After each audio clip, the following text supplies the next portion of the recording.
J'entendais la terre s'écraser sur le couvercle alors que je respirais encore dessous. Chaque pelletée me frappait la poitrine comme un maillet invisible. L'odeur du bois détrempé et celle du satin moisi du capitonnage me coupaient plus le souffle que l'air rare autour de moi. Les prières du curé résonnaient assourdies, et les pleurs accompagnaient une mort qui n'avait pas eu lieu. Moi, je haletais, je labourais le bois de mes ongles jusqu'au sang. J'écoutais mon propre enterrement. Ce n'était pas un songe. Nous étions en 1972. Moi, Solange Armentine Bellegarde Montesquieu, j'étais enterrée vivante à cause d'un lopin de terre qui valait de l'or. Celui que j'appelais mon patron, qui me traitait comme sa fille, avait jugé ma vie moins chère qu'une poignée de pierres précieuses. Mais il ignorait la ténacité d'une paysanne qui refuse de mourir dans un cercueil. Aujourd'hui je suis assise sur la véranda de ma maison à Mirambeau. Je contemple ces collines qui ont failli m'engloutir. J'ai 90 ans maintenant. Mes cheveux sont devenus blancs, mes mains sont marquées par le temps et le labeur. Une existence entière s'est écoulée depuis ces 3 jours passés à lutter avec une épingle à cheveux pour me libérer de la terre. Beaucoup ne me croient pas quand je raconte tout cela. On me prend pour une vieille qui fabule ou pour une mémoire brouillée par les années. Mais la cicatrice sur mon menton, fine et nette, reçue en me déchirant sur un clou du cercueil en essayant de m'enfuir, me rappelle chaque jour que ce n'est pas une invention. Je ne devrais même pas être là pour témoigner. Pourtant je remercie Dieu chaque matin de me laisser partager ce que j'ai traversé. Dites-moi dans les commentaires votre nom et l'endroit d'où vous m'écoutez. Je veux savoir jusqu'où ma voix portera après tant d'années de silence. Cette histoire est restée coincée dans ma gorge comme de la terre avalée qu'on ne peut recracher. C'était février 1972. Un des hivers les plus glacials qu'ait connu la Charente-Maritime. Un froid qui s'infiltrait dans l'eau et résistait même au vin chaud parfumé. À cette époque, la parole d'un grand propriétaire valait plus qu'un papier officiel. La vie d'une femme ordinaire comme moi ne pesait presque rien. Les puissants dictaient la loi et les autres baissaient la tête en murmurant « Oui, monsieur ». Je n'ai jamais été douée pour courber l'échine même quand il l'aurait fallu. Ma mère répétait que j'étais née sous le signe du bélier, quoi que cela veuille dire. Tout ce que je sais, c'est que j'ai toujours eu un caractère trop ferme pour mon propre bien. L'homme qui m'a fait enterrer vivante était celui-là même qui m'appelait sa fille depuis 15 ans. Celui qui s'asseyait à ma table et mangeait les plats que je préparais avec soin. Celui qui m'invitait aux fêtes de famille comme si j'en faisais partie et non comme une simple employée. C'était Gustave-Édouard de la Croix-Fontenay. Propriétaire du plus vaste domaine de la région. Respecté de tous, redouté de beaucoup. On disait qu'il avait bâti son empire de ses propres mains. On omettait seulement d'évoquer toutes celles qu'il avait écrasées au passage. Je me souviens du jour où il m'a découverte. Une gamine de 14 ans, maigre, les genoux écorchés, vendant du fromage sur le marché. « Tu as l'air courageuse », m'avait-il lancé d'un ton qui n'admettait pas de refus. « Viens travailler chez moi, tu auras un toit, de la nourriture et un salaire meilleur que ces fromages. » Dans mon innocence, j'avais cru à une bénédiction. Mes parents venaient de disparaître, laissant derrière eux des dettes et une cabane à moitié en ruine qui tremblait dès que le Mistral se levait. J'ai accepté tout de suite, sans deviner que je scellais ainsi mon destin. Au début, Gustave-Édouard et son épouse Hélène Bilt se sont montrés plus généreux que je n'aurais osé l'espérer. Ils m'ont appris à servir à table et à entretenir la vaste demeure. Ils ont même fait en sorte que je puisse apprendre à lire et à écrire correctement avec le précepteur des enfants du voisinage. « Tu es bien trop futé pour rester simple domestique », répétait souvent Gustave-Édouard. Petit à petit, j'ai gagné sa confiance. J'ai appris à connaître chaque recoin du domaine, à comprendre les affaires, à gérer les ouvriers et à négocier avec les acheteurs de vin. Je suis devenue une sorte de secrétaire, de confidente, de bras droit. Le couple n'avait pas d'enfants. Hélène Bilt avait perdu 3 bébés avant leur naissance et les médecins lui avaient interdit d'essayer encore. Je voyais la peine dans son regard quand elle observait les enfants à l'église le dimanche. C'est peut-être pour cela qu'ils m'ont accueillie ainsi, presque comme si j'étais de leur famille. Ou bien ce n'était qu'une manière de m'attacher davantage, de me faire travailler avec plus de zèle en me donnant l'impression de leur être redevable. Je ne le saurai jamais. Avec le temps, j'ai tout appris sur le domaine de la Croix-Fontenay. Je connaissais l'emplacement exact de chaque clôture. Je savais le nom de chaque contremaître. Je comprenais la vigne et l'élevage. Gustave-Édouard a commencé à m'emmener aux réunions d'affaires, disant aux autres propriétaires « Solange Armentine a plus d'instinct pour les affaires que bien des hommes en costume et cravate. » J'en étais fière, tout en sachant qu'au fond je n'étais qu'une employée privilégiée. Du moins je le croyais, jusqu'à comprendre qu'une bonté sans respect ne vaut rien. À 20 ans, j'ai épousé Sylvestre, un des ouvriers du domaine. Un homme discret, peu bavard, mais qui me regardait comme si j'étais la plus belle chose qu'il ait jamais vue. Gustave-Édouard l'a mal pris. Il répétait que je pouvais prétendre à mieux, que Sylvestre n'était qu'un simple ouvrier sans ambition. J'ai haussé les épaules et suivi mon cœur. C'était la première fois que je défiais Gustave-Édouard sur quoi que ce soit. J'aurais dû faire attention à la grimace qu'il a eue à notre modeste mariage. Notre union a duré moins qu'une gelée printanière. 6 mois après, Sylvestre a disparu. Il avait laissé un mot disant qu'il n'était pas fait pour la vie de marié, qu'il voulait découvrir d'autres horizons, d'autres femmes. Je suis restée anéantie des semaines entières. Gustave-Édouard est venu avec son air de « je te l'avais bien dit », mais il m'a aussi consolée. « Reviens à la grande maison », m'a-t-il proposé. « Tu y as toujours ta place. » Je suis revenue, ravalant ma fierté blessée, mes larmes et mon humiliation. Les années ont passé. La confiance de Gustave-Édouard en moi n'a fait que grandir. À 30 ans, je m'occupais déjà de la comptabilité du domaine, je négociais avec les fournisseurs, je réglais les problèmes quand ils voyageaient. Les autres employés me respectaient, malgré mon sexe, malgré mon âge encore jeune. Solange Armentine et mes yeux et mes oreilles, disait-il. Je me sentais importante, reconnue. En réalité, j'étais une parfaite idiote. C'est au mois de mai que la nouvelle est tombée. Mon oncle Antin, le frère de ma mère, venait de mourir à Saint-Amand-Montrond. Je le connaissais à peine pour être honnête. Il s'était brouillé avec ma mère bien avant ma naissance à cause d'un différend sur des terres familiales. Je ne l'avais vu que 2 ou 3 fois dans ma vie, toujours lors de rencontres brèves et gênantes. J'ai été surprise quand le notaire m'a convoquée pour m'apprendre qu'il m'avait légué un terrain. Cela ne doit pas valoir grand-chose, ai-je pensé. Un petit champ, peut-être quelques vieilles vignes. J'en ai parlé à Gustave-Édouard sans y prêter grande attention. Il a paru intéressé. Il m'a proposé son aide pour examiner les papiers et régler les formalités. « Tu es presque une fille pour moi, Solange Armentine », m'a-t-il dit. « Laisse-moi m'occuper de tout ça pour toi », m'avait-il dit. J'avais accepté, bien sûr. Que savais-je des héritages, des inventaires et de toutes ces affaires de riches ? Je lui avais confié tout sans hésiter, reconnaissante pour son aide. J'ai signé des papiers sans vraiment les lire, lui accordant une confiance aveugle. 2 semaines plus tard, un homme est apparu au domaine.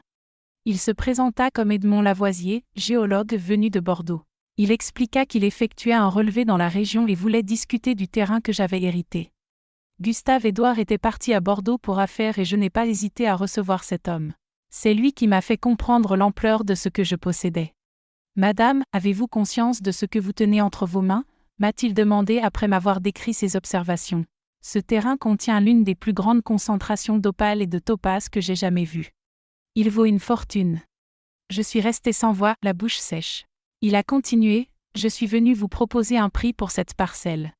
Mon entreprise est intéressée par son exploitation. » Il a mentionné une somme qui m'a coupé le souffle, plus d'argent que je n'en avais jamais vu, plus que ce que je pourrais gagner en 20 ans à travailler au domaine.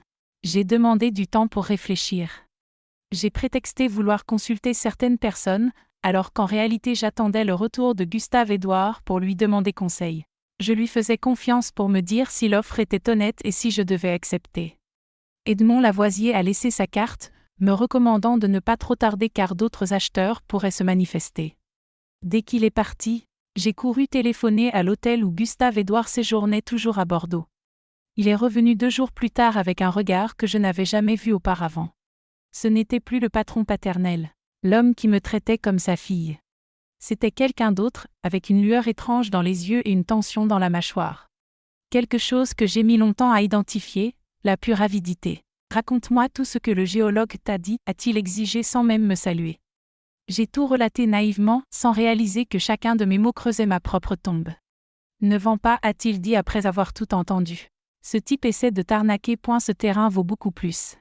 J'ai respiré, soulagé par ce conseil, pensant qu'il me protégeait comme toujours. « Laisse-moi m'en charger », a-t-il ajouté avec ce sourire qui m'avait rassuré pendant des années et qui, rétrospectivement, me glace encore. Les jours suivants ont été étranges. Gustave-Édouard semblait tendu, passait des appels privés, recevait des hommes que je n'avais jamais vus. Hélène Bathilde a changé d'attitude également, plus froide, distante, et les regards qu'ils s'échangeaient quand je ne les voyais pas me troublaient. J'aurais dû comprendre que quelque chose avait basculé, mais la confiance est une drogue difficile à lâcher, surtout lorsqu'elle fait partie de ta vie depuis si longtemps. 1 semaine plus tard, Gustave-Édouard est revenu avec une proposition. Il voulait acheter lui-même le terrain. Il offrait un montant supérieur à celui du géologue, mais, comme j'ai découvert plus tard, bien en dessous de sa vraie valeur. C'est la meilleure affaire pour toi, m'a-t-il assuré. Tu n'as pas l'expérience pour gérer l'exploitation minière et ce type d'affaires. Prends l'argent, achète-toi une maison confortable en ville, et mène une vie tranquille. Cela semblait logique. On aurait dit qu'il prenait soin de moi comme toujours, mais quelque chose en moi hésitait. Peut-être mon instinct, peut-être l'expression trop anxieuse sur son visage. Je dois réfléchir, j'ai répondu. J'ai vu une ombre d'irritation traverser son visage, rapidement remplacée par un sourire forcé. Bien sûr, mais ne tarde pas trop. Ces occasions ne restent pas éternellement. Cette nuit-là, je n'ai pas dormi. Quelque chose me disait que je devais chercher davantage d'informations, mieux comprendre ce que je possédais réellement. Le lendemain, j'ai pris la route vers la ville sous prétexte d'aller chez le médecin. En réalité, je me dirigeais directement chez le notaire. J'ai demandé à voir tous les documents concernant l'héritage, les papiers que Gustave-Édouard avait réglés pour moi. Le notaire, un homme frêle portant de grosses lunettes, m'a regardé avec un air perplexe. « Mais Madame Bellegarde Montescourt, vous avez déjà cédé le terrain. Tout est signé ici. » Mon sang s'est glacé. J'ai demandé à voir les documents et là, j'ai découvert ma signature sur un papier transférant la propriété à Gustave-Édouard de la Croix-Fontenay. Une signature que je n'avais jamais apposée. Je suis revenu au domaine bouleversé, incapable de savoir quoi faire. Confronter Gustave-Édouard ? Aller à la police ? Qui m'aurait cru contre sa parole ? J'ai choisi de rester silencieuse, d'observer et de gagner du temps, pendant que je réfléchissais à un plan. Je faisais semblant de ne rien savoir, de considérer comme avant sa proposition d'achat du terrain. Chaque jour, je voyais son impatience grandir, ses regards devenir plus durs, ses questions plus pressantes. Un soir, Hélène Bathilde m'appela dans la cuisine après le dîner. « J'ai préparé une tisane spéciale pour toi », dit-elle avec un sourire qui n'atteignait pas ses yeux. « C'est de la mélisse de notre jardin. Ça t'aidera à mieux dormir. » J'acceptai la tasse, la remerciai et bus sans méfiance. Le goût était trop amer pour de la mélisse, mais je l'avalai quand même, ne voulant pas paraître impoli. Ce fut mon dernier acte de confiance dans cette maison. Avant même de finir la tisane, j'ai senti mon corps s'alourdir. Ma vue se brouilla, mes jambes se dérobèrent sous moi. Je ne me sens pas bien, murmurai-je, en essayant de me lever. Hélène Bathilde ne fit aucun geste pour m'aider. La dernière chose que je vis avant de perdre connaissance fut Gustave-Édouard entrant dans la cuisine. Il me regarda étendu sur le sol et murmura doucement « C'est mieux ainsi ». Mais avant de raconter comment j'ai échappé à ce cercueil, je dois expliquer comment une femme simple comme moi est devenue propriétaire d'un terrain qui valait une fortune. Sans cela, rien de ce qui s'est passé ensuite n'a de sens. Croyez-moi, ce que j'ai vécu pendant ces 3 jours sous terre n'est qu'une partie de l'histoire. Ce qui est venu après, la vengeance que j'ai préparée à chaque souffle volé dans ce cercueil, dépasse ce qu'un roman pourrait inventer. Mais avant d'aller à la fin, il faut que je commence depuis le début de ma vie. Sinon, vous ne comprendrez pas comment une paysanne sans instruction comme moi s'est retrouvée dans un tel pétrin. Certains pensent que les problèmes de terre concernent les riches, mais laissez-moi vous dire, les pauvres en ont par manque de terre, les riches par excès de possession. Moi, qui suis passé de l'un à l'autre, je peux vous assurer que les 2 situations sont dangereuses, mais chacune à sa manière. Je suis né en 1937 dans une petite maison en terre battue près de Mirambeau. Mon père, Alphonse, était métayer dans un petit domaine. Il ne possédait rien, seulement le droit de cultiver un lopin en échange de son travail pour le propriétaire. Ma mère, Marthe Olympe, préparait du fromage et des confitures qu'elle vendait chaque samedi au marché. C'était une existence rude, mais honnête. Nous étions pauvres comme Job, comme on disait autrefois, mais jamais la table n'était vide, même si parfois il ne s'agissait que de polenta au lait. J'ai grandi avec les pieds enfoncés dans la terre et les mains constamment occupées. Avant même d'avoir 7 ans, j'étais déjà au champ, chassant les oiseaux des cultures, ramassant les œufs des poules et donnant du maïs aux cochons. Pendant que les enfants des villes jouaient à la poupée, j'apprenais à manier la houe, à deviner le temps à la couleur du ciel et à respecter le rythme des saisons. Je n'avais pas de temps pour être une enfant, et je ne savais même pas qu'il existait un autre mode de vie. J'ai commencé l'école assez tard, à 9 ans. L'institutrice, une femme mince aux lunettes épaisses, fut surprise de constater que je ne savais même pas écrire mon nom. « Cette petite doit étudier », dit-elle à mes parents. Elle a de l'intelligence, mais je n'ai pu rester à l'école que 3 ans. À 12 ans, mon père tomba malade d'un mal pulmonaire. Plus tard, j'appris qu'il s'agissait de tuberculose, mais à l'époque on disait simplement que la poitrine était faible. J'ai dû quitter l'école pour aider davantage à la maison. Je pleurais en cachette pendant une semaine, mais jamais devant mes parents. Ils avaient déjà assez de préoccupations. Malgré ces années limitées à l'école, j'ai appris à lire et à écrire correctement. Et surtout, j'ai développé un goût pour la connaissance. Dans les rares moments de loisirs, je lisais tout ce qui me tombait sous la main, almanachs de pharmacie, vieux journaux qui servaient à emballer la viande, et même des brochures religieuses. Ma mère disait que je finirais par abîmer mes yeux à force de lire à la lueur de la lampe à pétrole. Petite têtue, me répétait-elle, mais je voyais la fierté qu'elle cachait derrière ses yeux. Ma vie bascula quand j'avais 14 ans. Par un matin glacial d'hiver, mon père ne se réveilla pas. Il s'était couché avec de la toux et de la fièvre, et au matin il était déjà parti rejoindre Notre-Dame. Le choc fut terrible. Au-delà de la douleur de la perte, il y avait les soucis pratiques. Sans son travail au domaine, nous devions quitter notre chaumière. Le propriétaire nous accorda 3 mois de délai, par égard, mais fit comprendre qu'il avait besoin d'un homme pour travailler à sa place. C'est alors que je pris l'habitude d'aller au marché à la place de ma mère, tombée dans un profond désarroi après le décès de mon père. Je disposais fromage et confiture dans un grand panier, le recouvrais d'un linge propre et marchais 5 kilomètres jusqu'à la ville. J'y restais toute la journée et ne rentrais qu'en fin d'après-midi, souvent avec le panier vide et quelques pièces en poche. Peu, mais assez pour nourrir la famille. Un de ces marchés, en juillet 1951, je fis la rencontre de Gustave-Édouard de la Croix-Fontenay.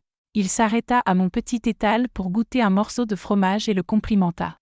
C'était un homme imposant, dans la quarantaine, bien mis, avec l'allure de quelqu'un habitué à commander et à être obéi. « De qui est ce fromage » demanda-t-il. « C'est ma mère qui le fait » répondis-je, intimidé. « Et pourquoi n'est-ce pas elle qui le vend ?» Je lui expliquai brièvement notre situation sans entrer dans les détails, mais il sembla comprendre. « Tu as l'air travailleuse » dit-il en me jaugeant de la tête aux pieds. Ce n'était pas un regard hostile, mais un regard d'évaluation, comme on inspecte un animal de somme. « J'ai besoin de quelqu'un pour m'aider dans la grande maison de mon domaine. Serais-tu intéressé ?» Je restai sans voix. Travailler au domaine de la Croix-Fontenay, tout le monde à Mirambeau connaissait cette propriété, l'une des plus vastes de la région. « Le salaire est bon. Tu auras ton dimanche de libre et tu logeras sur place » ajouta-t-il. « Réfléchis bien avant de me donner ta réponse. » Je n'ai pas eu besoin de réfléchir longtemps. C'était ça ou perdre la chaumière dans quelques mois, laissant ma mère sans soutien. J'ai accepté l'offre le jour même. Gustave-Édouard m'a assuré qu'on viendrait chercher mes affaires la semaine suivante. J'ai couru annoncer la nouvelle à ma mère. Elle était partagée entre joie et tristesse. « C'est mieux pour toi, ma fille. À ton âge, je travaillais déjà chez les autres aussi. Mais fais attention. Les hommes fortunés pensent parfois qu'ils achètent non seulement le travail, mais la personne entière. » Une semaine plus tard, je fis mes adieux à ma mère, le cœur lourd. Nous avons convenu que je reviendrai la voir aussi souvent que possible et que j'enverrai de l'argent chaque mois. Un ouvrier du domaine est venu me chercher avec une charrette, portant mon petit baluchon de vêtements et quelques effets personnels. C'était tout ce que je possédais, 2 tenues de rechange, un peigne, une petite Bible ayant appartenu à mon père et un mouchoir brodé que ma mère m'avait offert en cadeau d'adieu. Quand je suis arrivée au domaine de la Croix-Fontenay, j'avais les yeux grands ouverts. Je n'avais jamais vu une maison si imposante, avec toutes ses fenêtres et sa façade blanche. Le jardin était immense et rempli de fleurs dont je ne connaissais même pas le nom. J'ai été reçue par Hélène Bilt, l'épouse de Gustave-Édouard. C'était une belle femme au visage délicat, mais son regard était dur, et elle avait environ 10 ans de moins que son mari. Elle m'a montré ma chambre, simple mais propre, à l'arrière de la maison, et m'a immédiatement expliqué mes obligations. Nettoyer, aider à la cuisine, laver le linge, servir à table quand il y avait des invités. Les premiers mois furent difficiles. Je n'étais pas habituée au rythme d'une grande maison, à tant de règles, à la manière correcte de plier une serviette ou de servir un café. J'ai reçu de nombreuses réprimandes et pleuré en cachette plusieurs nuits. Ma mère et la vie simple me manquaient terriblement. Mais peu à peu, j'ai appris et je me suis adaptée. Hélène Bilt était exigeante mais pas cruelle. Et Gustave-Édouard, chaque fois qu'il passait près de moi, me lançait un mot d'encouragement. « Tu te débrouilles bien, petite, tu apprends vite. » Après presque un an, Gustave-Édouard me convoqua dans son bureau. J'ai cru que j'avais fait une erreur, que j'allais être réprimandée ou même renvoyée. Je suis entrée tremblante, les mains moites, mais il sourit et me désigna une chaise. Assieds-toi, Solange-Armentine, je veux te proposer quelque chose. Il me surprit ensuite. Il voulait que j'améliore ma lecture et mon écriture, et que j'apprenne les calculs pour pouvoir l'aider dans les tâches simples du bureau. Le précepteur qui donne des leçons aux enfants du voisin vient ici 2 fois par semaine, expliqua-t-il. Il t'enseignera en même temps qu'aux enfants. Tu sembles intelligente, tu apprendras vite. Je restai sans voix, les yeux embués de larmes. C'était un rêve que je ne savais même pas pouvoir avoir. Mais pourquoi ? Demandai-je. Il haussa les épaules. J'ai besoin de quelqu'un de confiance pour m'aider avec la paperasse. Et tu as le don pour ça. J'ai vu comment tu lis le journal pendant ton temps libre. Ainsi commença une nouvelle étape de ma vie. En plus des tâches ménagères, je suivais des leçons avec le précepteur, un homme patient qui répétait autant de fois que nécessaire. J'appris à faire des calculs plus complexes, à rédiger des lettres, à lire des documents. Après les cours, j'allais au bureau pour aider Gustave-Édouard dans de petites tâches, organiser les reçus, copier des lettres, dresser des listes d'achats ou de vins vendus. Gustave-Édouard et Hélène Bilt n'avaient pas d'enfants. C'était un sujet sensible dans la maison, que personne n'abordait ouvertement. Pourtant, les employés les plus anciens murmuraient qu'elle avait perdu 3 bébés, tous avant 5 mois de grossesse. Après le dernier, les médecins avaient conseillé de ne plus tenter d'enfantement, car cela serait dangereux pour sa santé. Cela expliquait en partie son attitude parfois amère, et peut-être aussi l'intérêt que Gustave-Édouard avait commencé à montrer pour m'enseigner les affaires du domaine. Au fil des années, notre relation évolua. Ce n'était plus seulement patron et employé. Il commença à me traiter presque comme une fille adoptive. Il m'emmenait visiter le domaine, m'expliquait la viticulture, les plantations, et comment négocier avec les acheteurs. « Tu as du flair pour les affaires, Solange-Armentine ?» me disait-il avec fierté quand je faisais une remarque pertinente ou proposais une solution. « Dommage que tu sois une femme, sinon tu irais loin. » Hélène Bilt observait ce rapprochement avec un regard difficile à interpréter. Ce n'était pas exactement de la jalousie. Elle savait qu'il n'y avait rien d'inapproprié entre nous. C'était plus complexe, peut-être un ressentiment de voir son mari trouver en moi une héritière pour les connaissances qu'il ne pourrait transmettre à un enfant. Parfois, elle était dure avec moi sans raison. D'autres fois, sa gentillesse semblait forcée et exagérée. J'appris à marcher sur des œufs autour d'elle, toujours respectueuse et consciente de ma place. Quand j'eus 20 ans, j'étais pratiquement l'assistante personnelle de Gustave-Édouard. Je connaissais chaque recoin du domaine, le nom de chaque employé. Je comprenais le fonctionnement de toutes les affaires. Il m'emmenait déjà aux réunions avec d'autres propriétaires, me présentant comme son bras droit. C'était un monde dominé par les hommes, et beaucoup fronçaient les sourcils en voyant une jeune femme donner son avis sur le prix du vin ou un contrat de location de terre. Mais Gustave-Édouard me défendait toujours. Solange-Armentine en sait plus sur la gestion d'un domaine que bien des hommes barbus, disait-il souvent, au grand agacement des autres. C'est à cette époque que j'ai rencontré Sylvestre Lachapelle, un des ouvriers des vignes. C'était un homme discret, peu bavard, environ 5 ans plus âgé que moi. Il n'était pas spécialement beau, mais son sourire était sincère et ses yeux doux. Nous avons commencé à discuter les dimanches après la messe et bientôt, nous sortions ensemble. C'était mon premier véritable amour. Avant cela, je n'avais échangé que quelques regards avec des garçons de la ville, rien de sérieux. Quand j'ai parlé de cette relation à Gustave-Édouard, je m'attendais à ce qu'il se réjouisse pour moi. Mais sa réaction fut tout autre. Cette relation avec un simple ouvrier, tu peux viser mieux, Solange-Armentine. Tu as de l'instruction maintenant et tu connais des gens influents. J'ai été blessée par sa réaction, mais je l'aimais, Sylvestre. Il me respectait et me traitait bien. Gustave-Édouard secoua la tête, désapprouvant. Tu es presque comme une fille pour moi. Je veux simplement que tu aies le meilleur. Malgré la désapprobation de Gustave-Édouard, j'ai poursuivi ma relation avec Sylvestre. 6 mois plus tard, il m'a demandé en mariage. J'ai accepté sans hésiter, comblé d'un bonheur que je n'avais jamais ressenti. Quand Gustave-Édouard l'a appris, il m'a convoqué dans son bureau, le visage sombre comme un ciel d'orage. « Tu comptes vraiment commettre cette folie ?» a-t-il demandé sans détour. « Oui, ai-je répondu fermement. Je l'aime et je vais l'épouser. » Il a soupiré, vaincu. « Alors vas-y, mais quand il te décevra, ne dis pas que je ne t'avais pas prévenu. » Nous nous sommes mariés lors d'une cérémonie simple à l'église du village.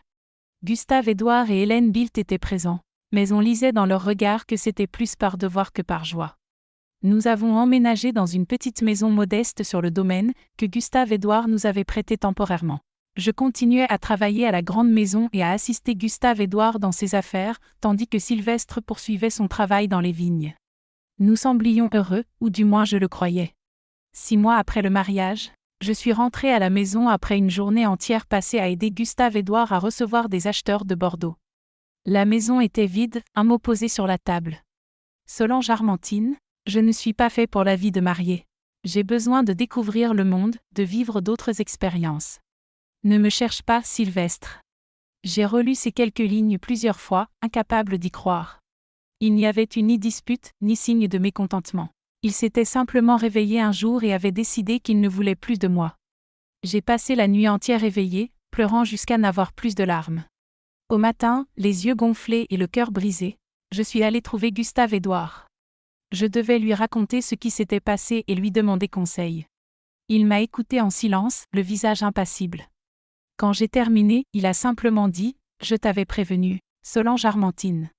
Un homme comme ça ne vaut rien, point, tu mérites mieux. » Puis, d'un ton plus doux, il ajouta « Reviens à la grande maison. Ta chambre est toujours là, comme tu l'as laissée. » J'ai ravalé ma fierté blessée et je suis revenue. Que pouvais-je faire d'autre? J'étais seule au monde. Ma mère était morte plusieurs années auparavant et je n'avais plus aucun proche. Hélène Bilt m'a accueillie avec un mélange de pitié et de satisfaction à peine cachée. Comme pour dire, je savais que ça finirait mal.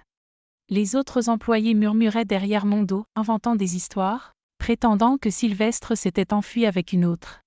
Je les laissais parler. La vérité faisait moins mal que les mensonges qu'ils fabriquaient. Les années se sont écoulées sans que Sylvestre ne donne le moindre signe de vie, comme s'il s'était volatilisé dans l'air. Je me suis immergée dans le travail, cherchant à échapper à la douleur et à l'humiliation. Mon rôle au sein du domaine est devenu crucial, Gustave-Édouard me confiait désormais presque toute la gestion quotidienne. À 30 ans, je négociais directement avec les banques, discutais sur un pied d'égalité avec d'autres propriétaires, et résolvais des problèmes qui auparavant relevaient uniquement de Gustave-Édouard. Les employés me respectaient profondément, m'appelant Madame Solange Armentine, bien que je ne possédais rien moi-même. Je croyais pouvoir avoir une confiance totale en Gustave-Édouard, il me considérait comme un membre de sa famille, m'invitait au déjeuner du dimanche et me présentait à ses amis influents à Bordeaux. Solange Armentine est mon bras droit, disait-il souvent avec fierté. Je me sentais utile, reconnu, avec une place dans le monde et un but précis. La blessure de l'abandon de Sylvestre commençait à cicatriser, bien qu'elle n'ait jamais disparu complètement. Puis mai est arrivé, apportant avec lui une nouvelle qui allait bouleverser ma vie. J'ai reçu une lettre du notaire de Saint-Amand-Montrond m'annonçant le décès de mon oncle maternel, un homme que je connaissais à peine.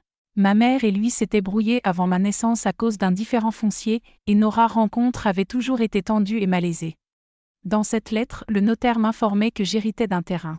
J'étais surprise et ne comprenais pas pourquoi il m'avait incluse dans son testament.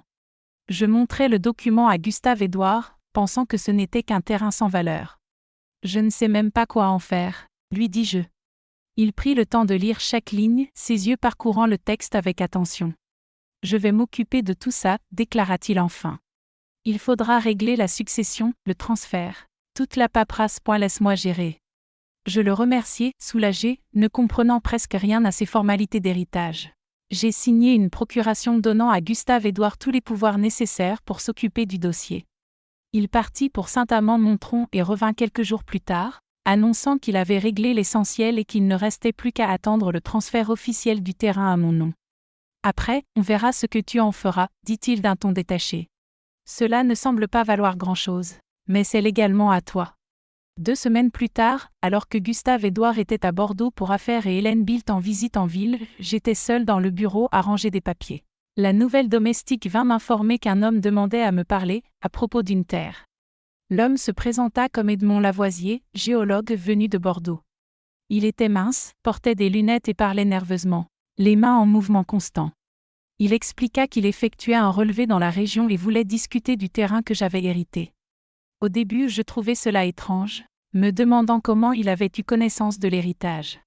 Il précisa qu'il travaillait pour une entreprise minière intéressée par cette zone.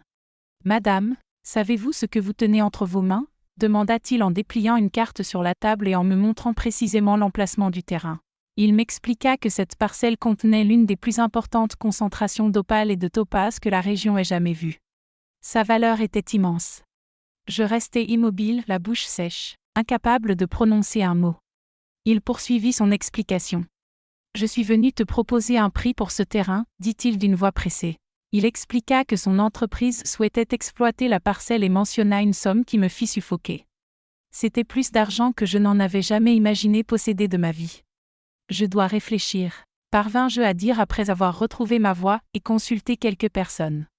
En réalité, je voulais attendre le retour de Gustave-Édouard et lui demander son avis.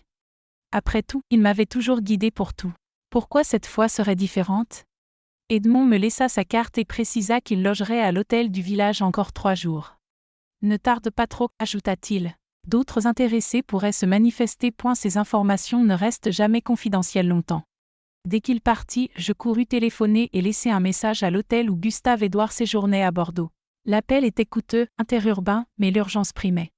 Je laissai un message détaillé, relatant la visite du géologue, l'existence des pierres précieuses et l'offre qu'il m'avait faite. Je passai le reste de la journée dans l'angoisse, réfléchissant aux implications. Soudain, moi, Solange Armentine, simple employée orpheline, sans même un toit sûr, j'étais propriétaire d'un terrain d'une valeur incroyable.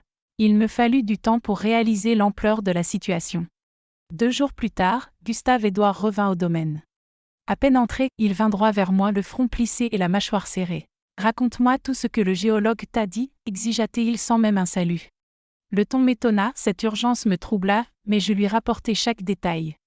Je lui montrai la carte, expliquai les pierres précieuses et le montant proposé par l'entreprise. Au fil de mes explications, je vis son visage se transformer. Ce n'était plus le patron paternel, l'homme qui me considérait presque comme sa fille. Son regard était devenu froid et calculateur, une intensité que je n'avais jamais rencontrée auparavant. Quand je terminai, il resta silencieux un moment, comme perdu dans ses pensées. Puis il parla. « Ne vends pas ce terrain à ce type, dit-il d'une voix ferme. Il essaie de t'arnaquer. »« Comment ça ?» demandai-je, confuse. « L'offre me semblait convenable, ajoutai-je. Il m'interrompit d'un rire sec. « Ce terrain vaut au moins 10 fois ce qu'il propose. Il croit pouvoir te tromper parce qu'il pense que tu es une femme naïve et ignorante des affaires. » Il fit une pause, puis ajouta. « Laisse-moi m'en charger. J'ai des contacts qui pourront l'évaluer correctement. » Je ressentis un mélange de soulagement et de gratitude. Encore une fois, Gustave-Édouard prenait soin de moi et veillait à mes intérêts. « Merci, dis-je sincèrement. Je ne sais pas ce que je ferais sans vous. » Il sourit, mais ce n'était pas le sourire habituel. Il y avait quelque chose dans ses yeux, une lueur que je ne compris vraiment que plus tard, l'avidité pure. Les jours qui suivirent furent étranges. Gustave-Édouard semblait agité, passait des appels en privé et tenait des réunions avec des hommes que je n'avais jamais rencontrés. Il cessait de parler dès que j'entrais dans le bureau, comme s'il me cachait quelque chose. Hélène Bilt aussi changea de comportement envers moi. Elle devint plus froide, distante, presque hostile. Je remarquais leurs regards échangés lorsqu'ils pensaient que je ne les voyais pas. J'aurais dû sentir que quelque chose de fondamental avait changé, mais la confiance est une habitude difficile à rompre. Peut-on réellement connaître quelqu'un pendant 15 ans et ne jamais comprendre qui il est vraiment ? J'ai cru en cet homme toute ma vie et je n'ai même pas vu l'étincelle dans ses yeux se transformer, passant de l'affection à l'avidité pure. Vous est-il déjà arrivé de découvrir soudainement que la personne en qui vous aviez le plus confiance était justement celle qui allait vous trahir ? Une semaine plus tard, Gustave-Édouard arriva avec une proposition. Il voulait acheter lui-même le terrain. Il offrait un montant supérieur à celui du géologue, mais, comme je le découvris plus tard, largement en dessous de sa valeur réelle. « C'est la meilleure affaire pour toi », assura-t-il avec ce ton sûr de lui, comme toujours persuadé de savoir ce qui est le mieux pour les autres. « Tu n'as pas l'expérience nécessaire pour gérer une exploitation minière de cette envergure. Prends l'argent, achète-toi une belle maison en ville et vis tranquillement. » À première vue, cela semblait raisonnable. Comme d'habitude, il prenait soin de moi. Mais quelque chose en moi hésitait. Un instinct primitif de survie me disait de me méfier. Peut-être avais-je perçu trop d'anxiété dans son regard, cette impatience inhabituelle. « Je dois réfléchir », répondis-je, et je vis une ombre d'irritation traverser son visage avant qu'il ne reprenne son masque de sourire forcé. « Bien sûr, dit-il, reprenant contenance. Mais ne tarde pas trop. Ce genre d'opportunité ne reste jamais disponible longtemps. » Cette nuit-là, le sommeil me fuit. Quelque chose me pressait de chercher des informations, de comprendre ce que j'avais réellement entre les mains. Gustave-Édouard ne m'avait jamais pressé ainsi. Pourquoi cette urgence soudaine ? Pourquoi cet intérêt brusque pour un terrain que tout le monde croyait sans valeur? Le lendemain, j'inventai un prétexte pour aller chez le médecin en ville. Mais au lieu de cela, je me rendis directement chez le notaire. Je demandai à consulter les documents de l'héritage, ceux dont Gustave-Édouard s'était chargé pour moi. Leclerc, un homme frêle aux lunettes épaisses, me regarda perplexe. Mais, Madame Bellegarde, Montescourt, vous avez déjà vendu le terrain. Tout est signé ici. Un froid me saisit. Je demandai à voir les papiers là, mes yeux se figèrent sur une signature qui n'était pas mienne. Le document transférant la propriété à Gustave-Édouard de la Croix-Fontenay portait mon nom. Je n'avais jamais signé ce papier.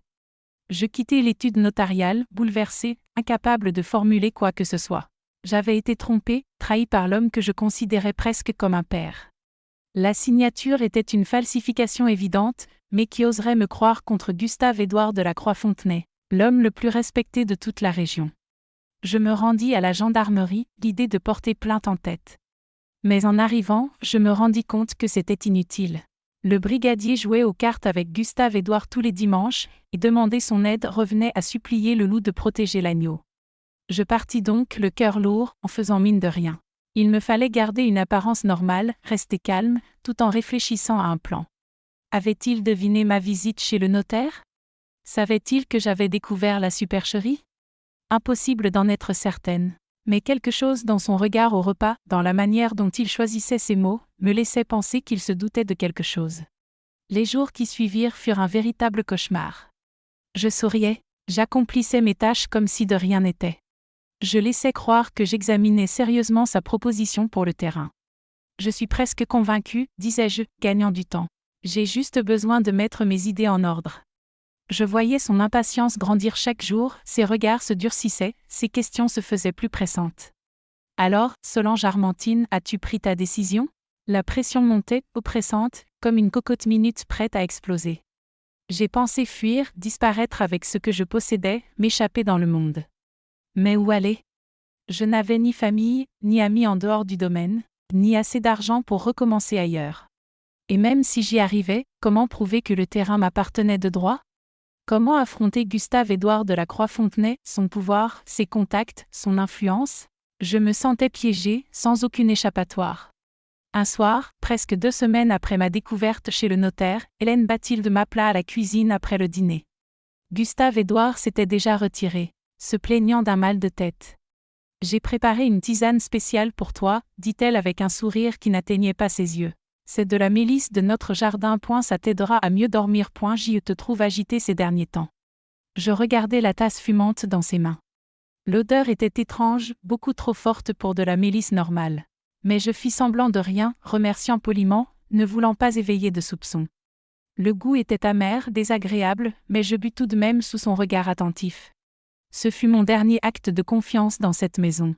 La dernière gorgée que je pris en tant que femme vivante aux yeux du monde. Presque immédiatement, je sentis mon corps s'alourdir. J'avais d'abord pensé à la fatigue accumulée, les nuits agitées, le poids des inquiétudes. Mais quand j'essayai de poser la tasse, mes mains refusèrent d'obéir. La tasse glissa et se brisa sur le sol. « Pardon » essayai-je de murmurer, mais ma langue semblait de bois. Les mots sortaient traînants, pâteux. Hélène Bathilde resta immobile, m'observant avec une froideur que je n'avais jamais connue. « Ne t'inquiète pas pour ça, dit-elle, distante, comme si elle venait d'un autre monde. » Je tentai de me lever, mais mes jambes ne répondaient plus.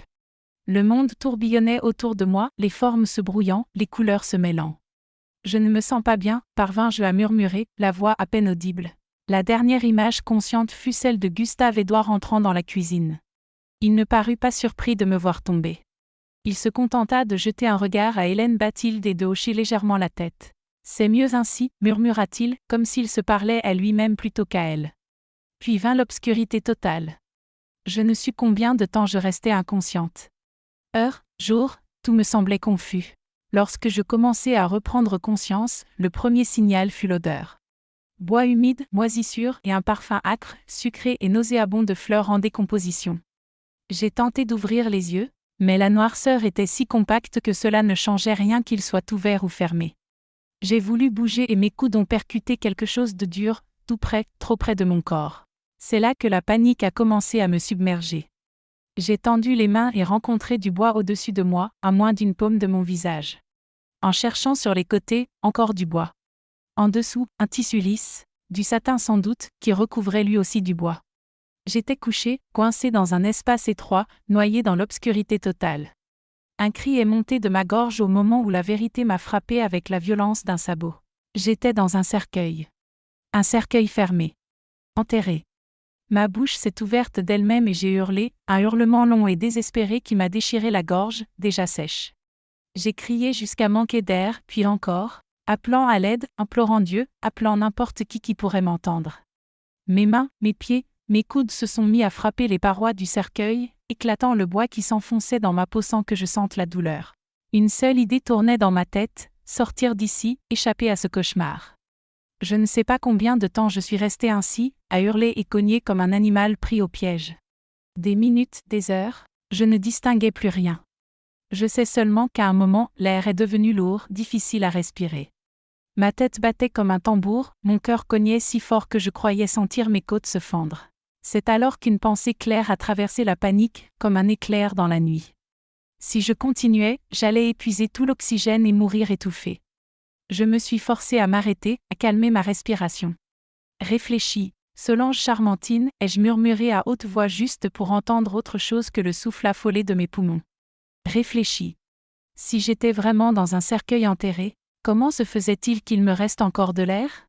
J'aurais déjà dû suffoquer. Cela voulait dire qu'il existait un passage, une arrivée d'air quelque part.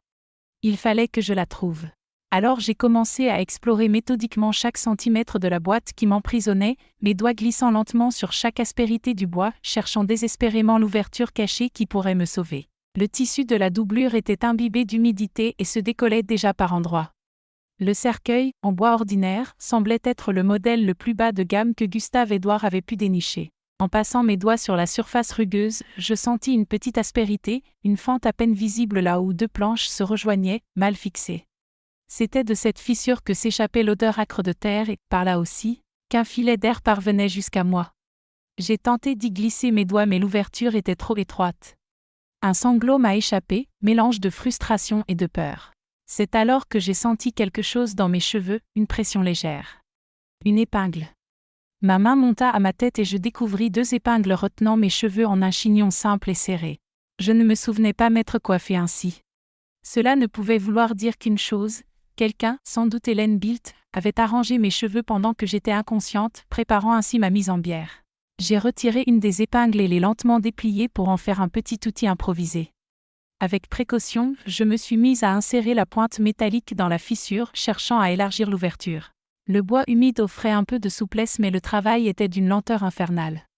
Chaque millimètre gagné me coûtait des efforts interminables. Pendant que je grattais ainsi, mes pensées dérivaient. Comment avais-je pu en arriver là?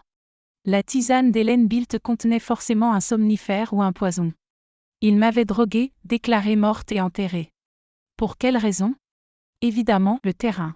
Gustave-Édouard voulait s'approprier la parcelle et ses pierres précieuses. J'étais l'obstacle à faire disparaître. Plus simple de m'éliminer que d'affronter mes questions sur les documents falsifiés. J'imaginais la scène de mes funérailles. Gustave-Édouard avait dû raconter que j'étais morte subitement, peut-être d'une crise cardiaque ou d'une attaque. Qui aurait osé douter de lui? Il était Gustave-Édouard de la Croix-Fontenay. Sa parole faisait autorité à Mirambu. Avait-il sollicité un médecin complaisant pour signer un certificat de décès sans poser de questions? Avait-il organisé une veillée avec un cercueil fermé sous prétexte de l'état du corps? Combien de personnes avaient pleuré sur mon sort, ignorantes que je respirais encore sous leurs yeux? Ces interrogations me tourmentaient tandis que je continuais à élargir la fente. À un moment, la pointe de l'épingle céda et un instant de désespoir me saisit. Mais je parvins à la replier pour en faire encore un outil utilisable. Mes doigts étaient à vif, écorchés par le bois rugueux, mais je n'avais pas le droit d'arrêter. Chaque seconde comptait. Je n'avais aucune idée du temps qui passait. Sans lumière, sans repère, les minutes s'allongeaient comme des heures. La soif vint la première, une brûlure dans la gorge comme du papier de verre. Puis la faim, d'abord un creux douloureux dans l'estomac qui se transforma en nausée. Mais plus que la faim et la soif, c'était l'obscurité qui me dévorait, une obscurité compacte, sans fin, qui me donnait l'impression d'être déjà morte. L'obscurité était si dense, si totale que j'avais l'impression qu'elle avait une consistance. Je voyais des éclats lumineux danser, des formes étranges glisser dans l'air. Je devais sans cesse me répéter que ce n'était que mon esprit en train de me tromper, que j'étais bien seule dans ce trou. À un moment, j'ai réussi à agrandir la fente du cercueil assez pour y glisser 2 doigts. J'ai senti de la terre humide de l'autre côté et un souffle d'air, mince mais réel, est entré. C'était presque rien, mais cela m'a donné un nouvel espoir, un deuxième souffle. J'ai continué à forcer, utilisant désormais mes doigts pour écarter les planches malgré les éclats qui me déchiraient la peau. La douleur était un prix ridicule à payer face à la chance de survivre. Le temps se diluait. Des heures ou des jours s'échappaient pendant que je luttais. Je dormais par petites tranches, épuisé, me réveillant désorienté et terrifié. Puis je reprenais le travail. Je me parlais pour ne pas perdre la raison. Je priais. Je chantais les chansons de mon enfance. Je pensais à ma mère, à sa force dans l'adversité, à son refus d'abandonner. Si elle me voyait, murmurais-je, elle me dirait de cesser de gémir et d'aller de l'avant. Ce que j'estimais être le 2e jour ou peut-être le 1er ou le 3e, j'ai réussi à créer un trou assez large pour y passer la main entière. J'ai commencé à gratter la terre autour, la tirant à l'intérieur du cercueil. C'était une boue lourde et froide qui salissait tout mon espace, mais chaque poignée retirée était une victoire. Je travaillais lentement, méthodiquement, économisant chaque gramme d'énergie. Le 3e jour, si c'était vraiment le 3e, fut le pire. Mon corps cédait sous la faiblesse. La soif était une torture constante. Les hallucinations devinrent plus vives. Je voyais ma mère assise dans un coin du cercueil, me dire d'abandonner. Je voyais Sylvestre, mon ex-mari, ricanant devant ma souffrance. Je voyais Gustave-Édouard et Hélène Bathilde lever leur verre sur ma tombe. Je devais me pincer pour revenir à la réalité et me rappeler qu'il fallait continuer à lutter. Le trou était désormais assez large pour que je puisse tenter d'y passer la tête et les épaules. Mais une question me hantait, combien de terre y avait-il au-dessus de moi? Si ce n'était que quelques empans, je pourrais creuser et sortir. Mais si le cercueil était trop profond, ce serait impossible. Je n'avais pas d'autre choix que d'essayer. Je me suis positionné du mieux possible et j'ai commencé à forcer le passage par l'ouverture. Ce fut atroce. Le trou était bordé d'échardes qui lacéraient ma peau. La terre me tombait dans les yeux et la bouche. L'espace était si étroit que je pouvais à peine respirer. Mais j'ai poussé. Je me suis contorsionné, ignorant la douleur et la peur. Quand j'ai enfin réussi à faire passer la tête et les épaules, j'ai senti un air différent, plus frais, plus libre. Je n'étais pas aussi profondément enterré que je l'avais craint. J'ai commencé à creuser vers le haut, mes mains faisant office de pelles improvisées. La terre était plus meuble ici, plus facile à écarter. Je creusais avec l'énergie du désespoir, contournant des racines, des pierres. Tout le long, je me parlais intérieurement. Ça va marcher. Ça va marcher. Tu ne vas pas mourir ici. Tu ne leur feras pas ce plaisir. Je ne sais pas combien de temps cela a pris. Mais soudain, ma main n'a plus rencontré de résistance. J'avais atteint la surface. J'ai creusé plus frénétiquement, élargissant le trou jusqu'à pouvoir y passer la tête. Le choc de l'air frais dans mes poumons a été comme une naissance. Il faisait nuit noire. Mais après tant de temps enfermé dans l'obscurité absolue du cercueil, même la faible lumière des étoiles me paraissait éclatante. Dans un effort surhumain, j'ai réussi à me hisser hors du trou. Je suis tombé sur le côté dans l'herbe détrempée du cimetière. Tout mon corps tremblait, couvert de boue et de poussière jusqu'au visage. Ma robe, que je portais rarement et que j'ai reconnue comme probablement choisie par Hélène Bild pour les funérailles, était en lambeaux et maculée de terre. Chaque muscle me lançait. Mes mains étaient à vif, striées d'échardes et de sang séché. J'avais une coupure au menton dont je n'avais aucun souvenir, sans doute survenue dans l'effort désespéré pour atteindre la surface. Allongée sous le ciel étoilé, j'ai pleuré. Pas de peur ni de désespoir cette fois, mais de soulagement d'être vivante. Et de colère. Une colère sourde, brûlante, dirigée contre ceux qui avaient tenté de m'ensevelir vivante pour assouvir leur avidité.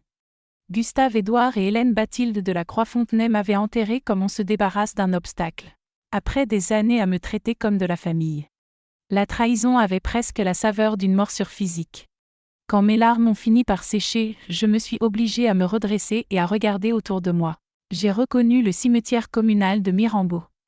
J'étais dans la partie la plus reculée, celle où l'on enterrait les plus pauvres. Ma tombe n'avait même pas de pierre. Seulement une croix de bois avec mon nom griffonné à la main. À côté, des fleurs fanées dans des pots improvisés. Certainement laissées par des employés du domaine ou des villageois. Combien de jours s'étaient écoulés depuis mes funérailles? À en juger par l'état des fleurs, peu. J'ai tenté de me lever. Mes jambes ont cédé aussitôt. J'étais trop faible, vidée par des jours sans nourriture ni eau. Alors j'ai commencé à ramper vers le portail du cimetière. Chaque mouvement était une torture. J'avais besoin d'aide, mais je ne pouvais pas me montrer au village. Si Gustave-Édouard apprenait que j'étais vivante, il s'assurerait cette fois que je ne ressorte jamais. Il me fallait un plan, un refuge où récupérer mes forces et réfléchir. Mais qui aiderait une femme que tout le monde croyait morte? Qui risquerait d'affronter Gustave-Édouard pour moi? Le nom m'est venu comme un éclair. Hermine Chassevent. La vieille guérisseuse qui vivait isolée au bord de la Charente. Elle n'avait jamais eu peur de Gustave-Édouard, ni dépendu de lui. Et surtout, elle me devait une faveur, depuis que je l'avais soignée d'une pneumonie des années plus tôt. Avec cette destination en tête, j'ai continué à me traîner à travers les tombes. Quand j'ai atteint le portail, l'aube se levait déjà. Je ne pouvais pas me risquer à être vue en plein jour. Je me suis cachée dans les arbres qui encerclaient le cimetière. J'y ai passé la journée, buvant l'eau de pluie recueillie dans de larges feuilles et mangeant quelques mûres sauvages trouvées à proximité. C'était maigre pour un corps si épuisé, mais toujours mieux que le jeûne absolu des jours précédents. Quand la nuit est tombée, j'ai commencé le trajet vers la maison d'Hermine. Pour quelqu'un en bonne santé, il aurait fallu 2 heures de marche. Dans mon état, ce serait interminable. Mais je n'avais pas d'autre choix. J'ai longé la lisière du bois, évitant la route principale. Je m'arrêtais souvent, reprenais ma respiration, repartais. Chaque pas était une victoire. Chaque mètre gagnait un défi lancé à ceux qui me croyaient morte. La lune était haute quand j'ai enfin aperçu la cabane d'Hermine. Une bâtisse simple, en bois étorchi, coiffée d'un toit de chaume. Une lueur tremblotante filtrait de l'intérieur, sans doute celle d'une lampe à pétrole, car dans ce coin perdu il n'y avait pas le moindre fil électrique. J'ai rassemblé tout ce qu'il me restait d'énergie pour m'approcher et frapper doucement contre le bois de la porte. Hermine est apparue, une petite femme tassée par l'âge, la soixantaine bien entamée. Les cheveux d'un blanc intégral et la peau du visage fripée comme une prune sèche. Ses yeux se sont arrondis en me voyant, sa bouche s'est entr'ouverte dans un souffle incrédule. « Sainte Mère de Dieu » a-t-elle chuchoté en traçant un signe de croix sur son torse. « On t'avait pas déjà mise en terre ?» Presque, ai-je articulé d'une voix cassée par la soif et l'épuisement. Ils m'ont enterrée vivante. Hermine, j'ai besoin de toi. Elle n'a pas posé la moindre question, m'a attrapée par le bras et m'a tirée à l'intérieur avant de verrouiller la porte derrière nous. Elle m'a soutenue jusqu'à une chaise en paille et m'a apporté de l'eau claire que j'ai bu à petites gorgées sous ses instructions. Doucement, ma fille, un estomac vide n'aime pas qu'on se précipite. Pendant que je buvais, elle a remis à chauffer sur son poêle en fonte un bouillon qui mijotait encore et m'a tendu un bol fumant. L'odeur m'a presque fait tourner de l'œil tellement j'avais faim. Tout en avalant ses premières cuillerées, je lui ai tout déballé. Le terrain convoité, les pierres précieuses, les papiers trafiqués, la tisane empoisonnée et ses 3 jours d'enfer sous terre. Elle a écouté sans m'interrompre, son visage parcheminé se crispant par instants en une grimace d'horreur et de rage contenue. Quand je me suis tue, elle a secoué lentement la tête. J'ai toujours su que cet homme ne valait pas un clou, a-t-elle fini par dire. Tout le monde le prend pour un saint, mais j'ai vu de mes yeux comment il traite ses ouvriers quand personne n'est là pour voir. Je l'ai vu expulser des familles entières des terres qu'il voulait s'approprier, inventant des dettes sorties de nulle part. Elle a marqué un temps et a ajouté d'une voix sombre. Mais de là à enfouir quelqu'un vivant, elle s'est signée à nouveau comme si le simple mot pouvait attirer le malheur. Qu'est-ce que je fais maintenant, Hermine, ai-je soufflé, les larmes remontant. Je ne peux pas rentrer au village, et elle finira par m'achever pour de bon. Hermine a pris mes mains dans les siennes, petite et noueuse mais d'une fermeté étonnante. D'abord, tu te reposes, tu reprends des forces, après seulement. On décidera du plan. Elle m'a conduite jusqu'à une petite pièce au fond, avec un lit modeste mais net. Ici, personne ne viendra te chercher, reste autant qu'il le faudra. J'ai dormi presque une journée entière, ne me réveillant que pour avaler ce qu'Hermine m'apportait. Mon corps était ruiné, épuisé non seulement par les jours passés dans le cercueil, mais aussi par la fuite et l'effort de survie. Quand j'ai enfin pu me tenir debout sans aide, je me suis regardée dans un petit miroir fissuré qu'Hermine avait dans la chambre. À peine reconnaissable, la femme qui me renvoyait son reflet était amaigrie, les cernes profonds et le visage couvert d'écorchures. La coupure au menton était plus grave que je ne l'avais imaginé, une ligne fine mais profonde qui marquerait sans doute ma peau pour toujours. Mes cheveux, jadis si soigneusement arrangés, étaient emmêlés et crasseux malgré les soins qu'Hermine avait tentés pendant mon sommeil.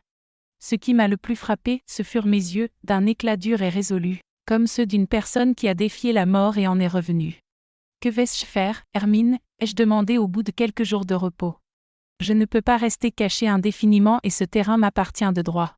La vieille guérisseuse me dévisagea longuement avant de répondre. Tu veux la justice ou la vengeance, ma petite, demanda-t-elle calmement. Sa question me surprit sur le moment. Y a-t-il une différence, répliquai-je. Toute la différence du monde, dit-elle en allumant sa pipe en terre. La justice, c'est pour que les autres voient. La vengeance, c'est pour que toi tu la sentes au fond de toi. Je laissai mes pensées remonter aux heures passées dans l'obscurité, à la lutte acharnée pour respirer, à la trahison des gens que je considérais comme ma famille. Je veux les deux, finis-je par avouer. Je veux que l'on me rende justice et je veux leur faire payer ce qu'ils ont tenté. Hermine hocha la tête comme si elle attendait cette réponse. Alors il nous faudra de l'aide. On ne peut pas affronter la croix Fontenay seule, dit-elle. Elle se leva, prit un vieux châle et m'annonça qu'elle irait chercher du renfort. Je vais parler à mon fils Théophile, il travaille chez le notaire. Il connaît les papiers et les lois, il saura quoi faire, expliqua-t-elle.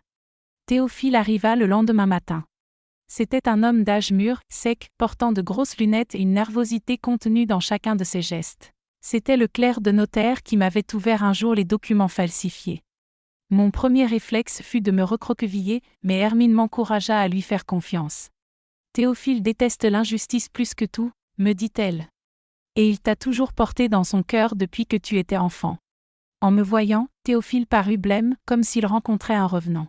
Nous nous assîmes autour de la table usée d'Hermine et je racontai toute l'histoire une nouvelle fois. Il prit des notes dans un petit carnet usé, attentif à chaque détail. Quand j'eus terminé, il posa ses lunettes et souffla que les actes de Gustave-Édouard étaient clairement criminels. Falsification de documents, tentative d'homicide, dit-il. Ce sont des délits qui méritent de longues peines de prison. Puis il hésita, remua ses lunettes et ajouta la réalité crue.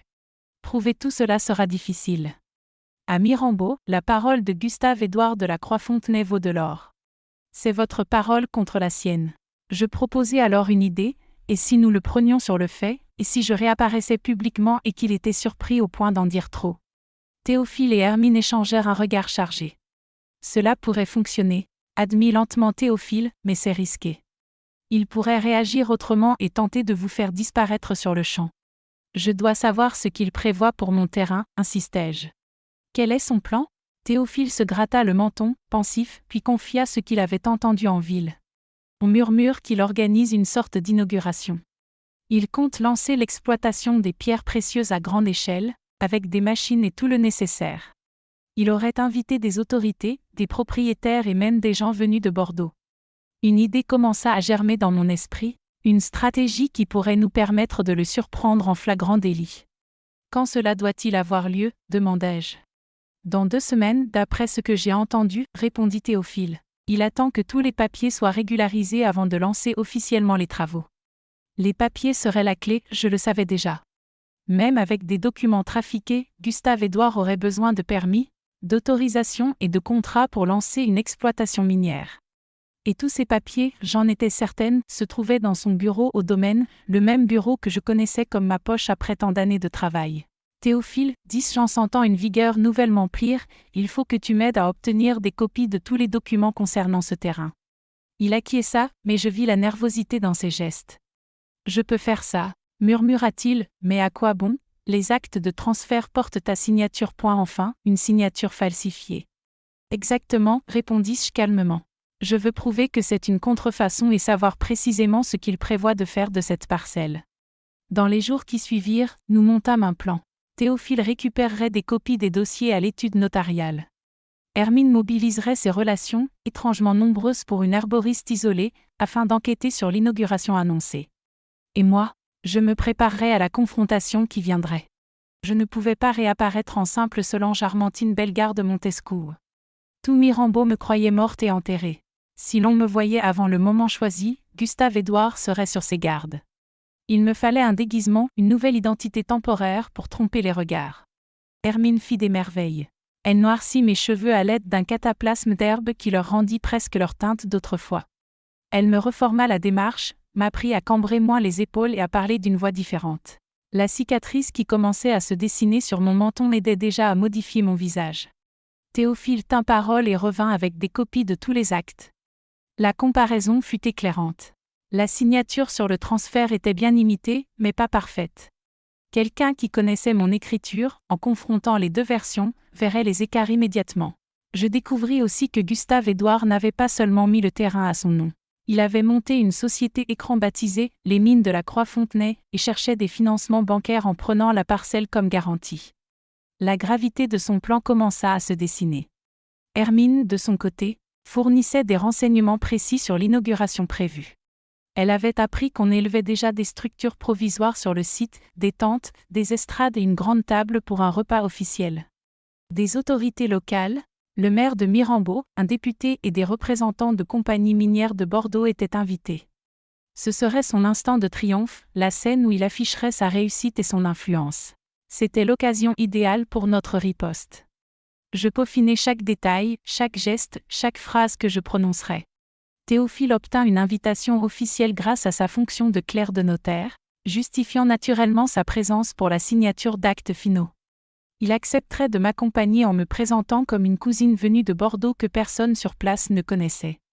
La veille de l'événement, je restais assise sur la petite véranda d'Hermine, regardant les étoiles, le temps nous ayant donné presque un mois depuis ma sortie du cercueil. Mon corps avait repris des forces, bien que mes mains portent encore les traces des blessures et que la balafre de mon menton fût destinée à rester. Pourtant, je me sentais prête, solide, prête à affronter ce qui venait. « Tu es certaine de toi, ma petite ?» demanda Hermine, la peur lisible dans sa voix. « Ce sera dangereux, il n'hésitera pas à commettre l'irréparable pour sauver sa réputation. » « Je n'ai aucun doute, répondis-je sans vaciller. Il m'a enterrée vivante, Hermine.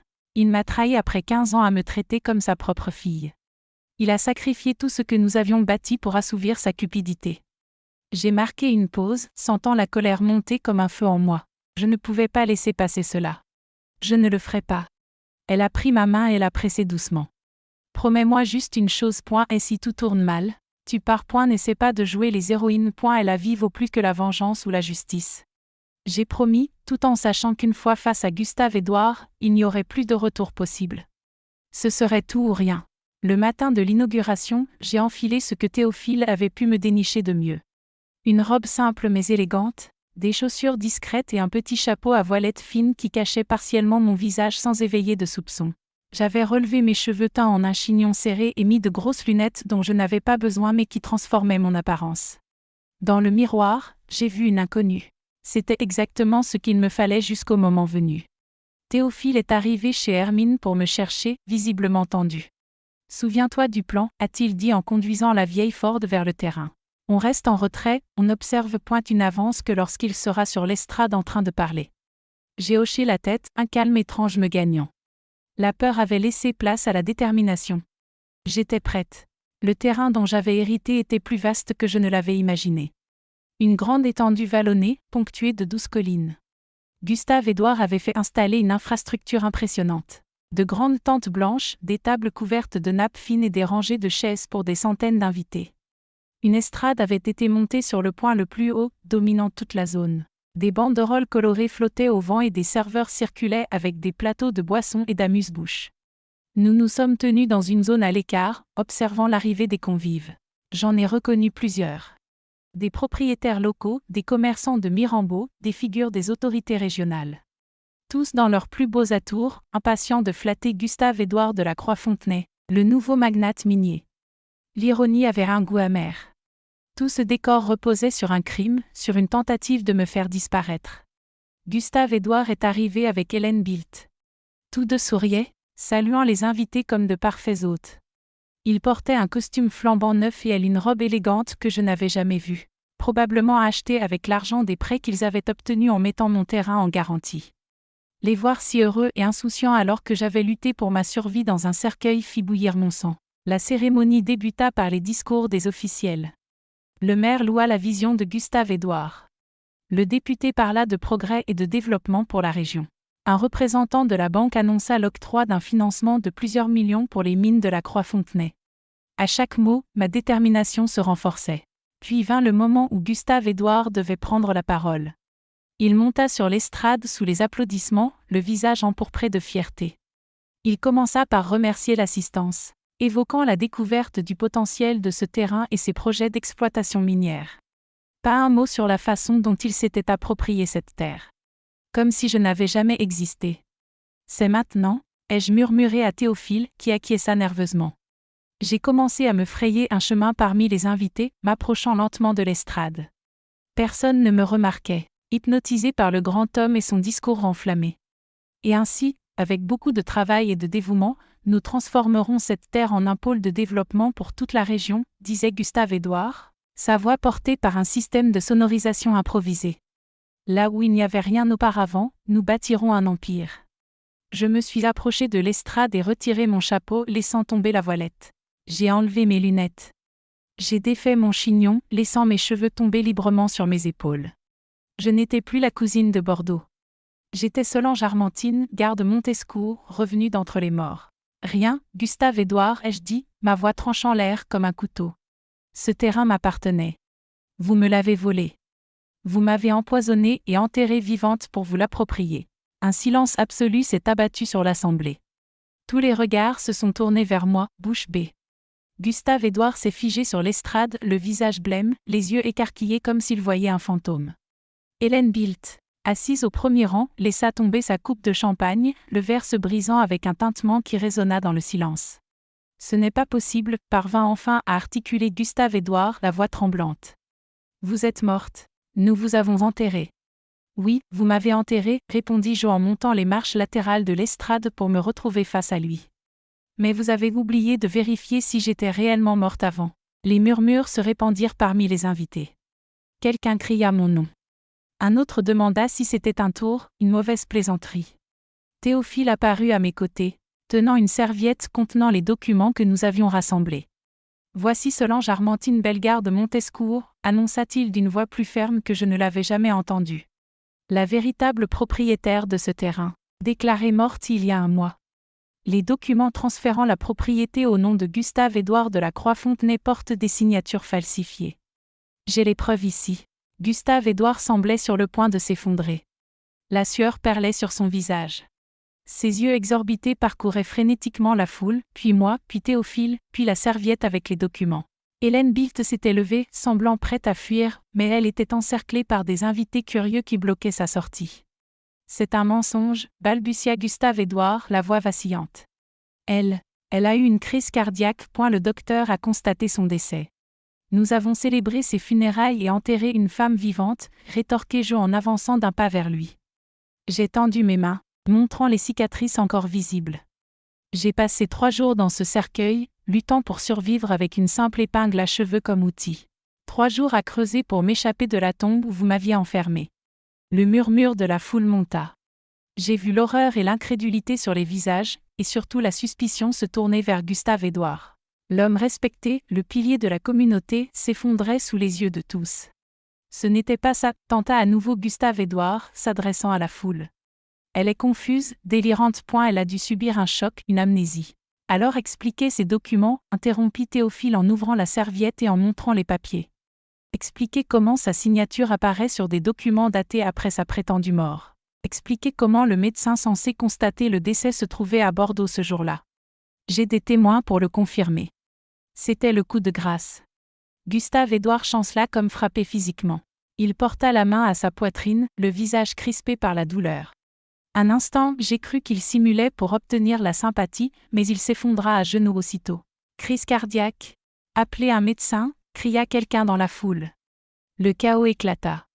Des gens criaient à l'aide, d'autres s'éloignaient, horrifiés. Au milieu du chaos, Gustave-Édouard leva les yeux vers moi, toujours à genoux. Le visage rouge et tordu par l'effort et la peur.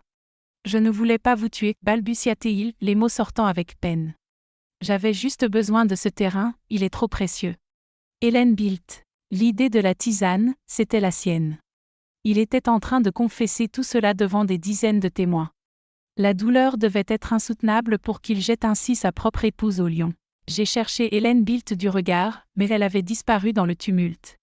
Pourquoi, Gustave-Édouard, demandai-je d'une voix plus douce, presque noyée par le vacarme autour.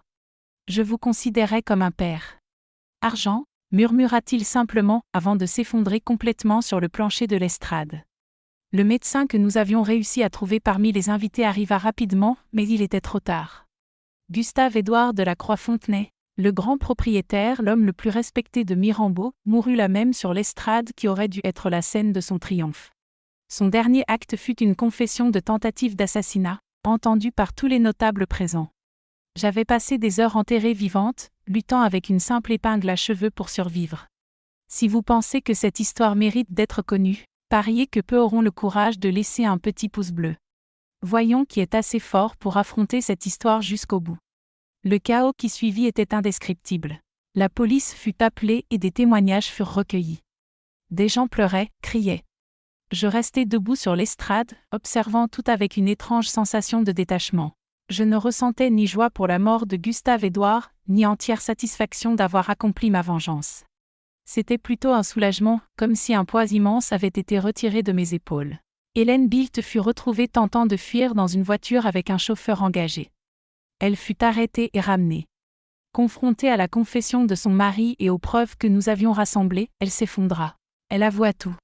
Le plan pour me droguer avec la tisane, la falsification des documents, les fausses funérailles. Elle tenta de rejeter toute la faute sur Gustave-Édouard, affirmant qu'elle avait agi par peur. Mais personne ne la crut vraiment.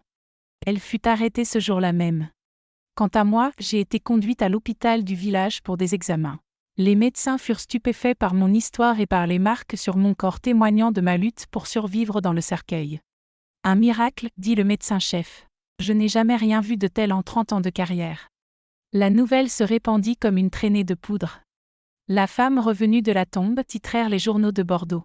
Des journalistes vinrent de loin pour entendre mon histoire et voir de leurs propres yeux la femme qui avait défié la mort et démasqué l'un des hommes les plus puissants de la région. Je devins une sorte de célébrité locale. Montré du doigt dans les rues, objet de regards curieux et parfois effrayés. Les jours suivants furent une tempête de dépositions, de signatures de documents et de rendez-vous avec les autorités. Le testament de Gustave-Édouard fut découvert et validé. Comme Théophile me l'avait montré, il me désignait comme héritière universelle. Dans sa tentative de détourner les soupçons d'un éventuel crime, il avait fini par me léguer tout ce qu'il possédait. Une semaine après l'inauguration fatidique, l'avocat chargé de la succession me convoqua dans son bureau. C'était un homme sérieux, d'âge moyen, venu spécialement de Bordeaux pour cette affaire. « Madame Bellegarde Montesco, dit-il en ouvrant une serviette pleine de documents, le testament est clair et juridiquement incontestable. En tant qu'héritière universelle de Monsieur de la Croix-Fontenay, vous êtes désormais propriétaire du domaine de la Croix-Fontenay, de toutes ses propriétés en ville, de ses comptes bancaires et, bien sûr, du terrain aux pierres précieuses. » Il fit une pause pour ajuster ses lunettes. C'était une fortune considérable. Je restai silencieuse, tentant d'assimiler l'ampleur de l'information. Moi, Solange Armentine Bellegarde Montescourt, la petite fille pauvre qui vendait du fromage au marché, l'employée qui avait servi pendant des années dans la grande maison, j'étais désormais propriétaire de tout. L'ironie était presque douloureuse. Il y a quelques détails à régler, poursuivit l'avocat. Des dettes à rembourser, y compris les emprunts qu'il avait contractés en utilisant le terrain comme garantie. Mais même une fois tout cela réglé, vous conserverez un patrimoine considérable. Je sortis du bureau, ébranlé, marchant sans but dans les rues de Mirambeau. Les gens me regardaient, chuchotaient entre eux. Certains me saluaient timidement d'un signe de tête. J'étais désormais non seulement la femme revenue d'entre les morts, mais aussi la nouvelle propriétaire du domaine de la Croix-Fontenay, l'une des plus riches de la région. Je rentrai chez Hermine ce soir-là.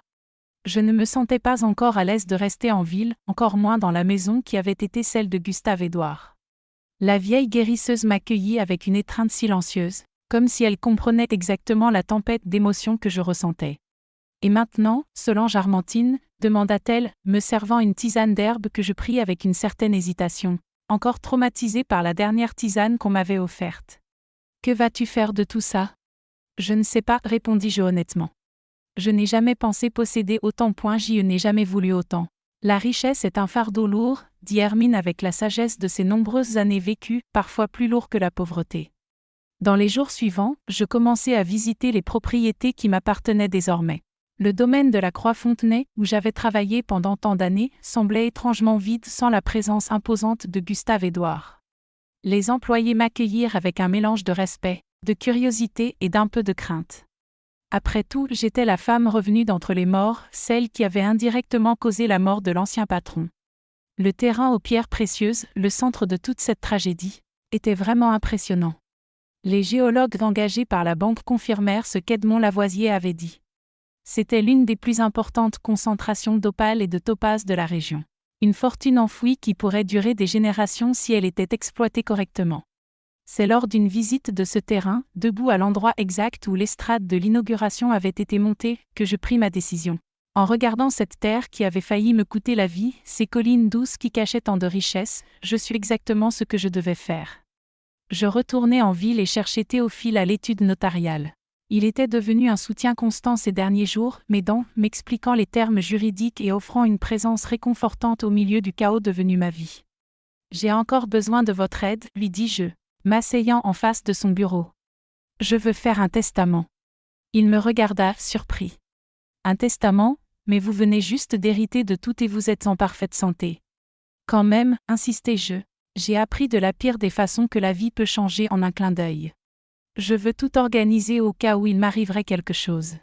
Théophile acquiesça, prenant papier et plume. Et comment souhaitez-vous répartir vos biens? Je lui expliquai mon plan en détail. Ce ne serait pas un testament traditionnel, mais quelque chose de plus complexe. Il impliquerait la création d'une coopérative, la division des terres, des avantages pour les travailleurs du domaine et pour les résidents les plus pauvres de Mirambeau. Quand j'eus terminé, Théophile me regarda avec une expression d'admiration. « C'est extraordinaire, dit-il finalement. Je n'ai jamais rien vu de pareil. Puis-je compter sur votre aide pour élaborer tous les documents nécessaires? Ce sera un travail de longue haleine. Bien sûr, répondit-il sans hésiter. Ce sera un honneur. Dans les semaines qui suivirent, nous travaillâmes sans relâche sur les détails de mon plan. Théophile fit venir un avocat de confiance de Bordeaux pour s'assurer que tout soit juridiquement solide. Je visitai chaque recoin des propriétés, parlai avec les travailleurs, rencontrai leurs familles, écoutai leurs besoins et leurs rêves.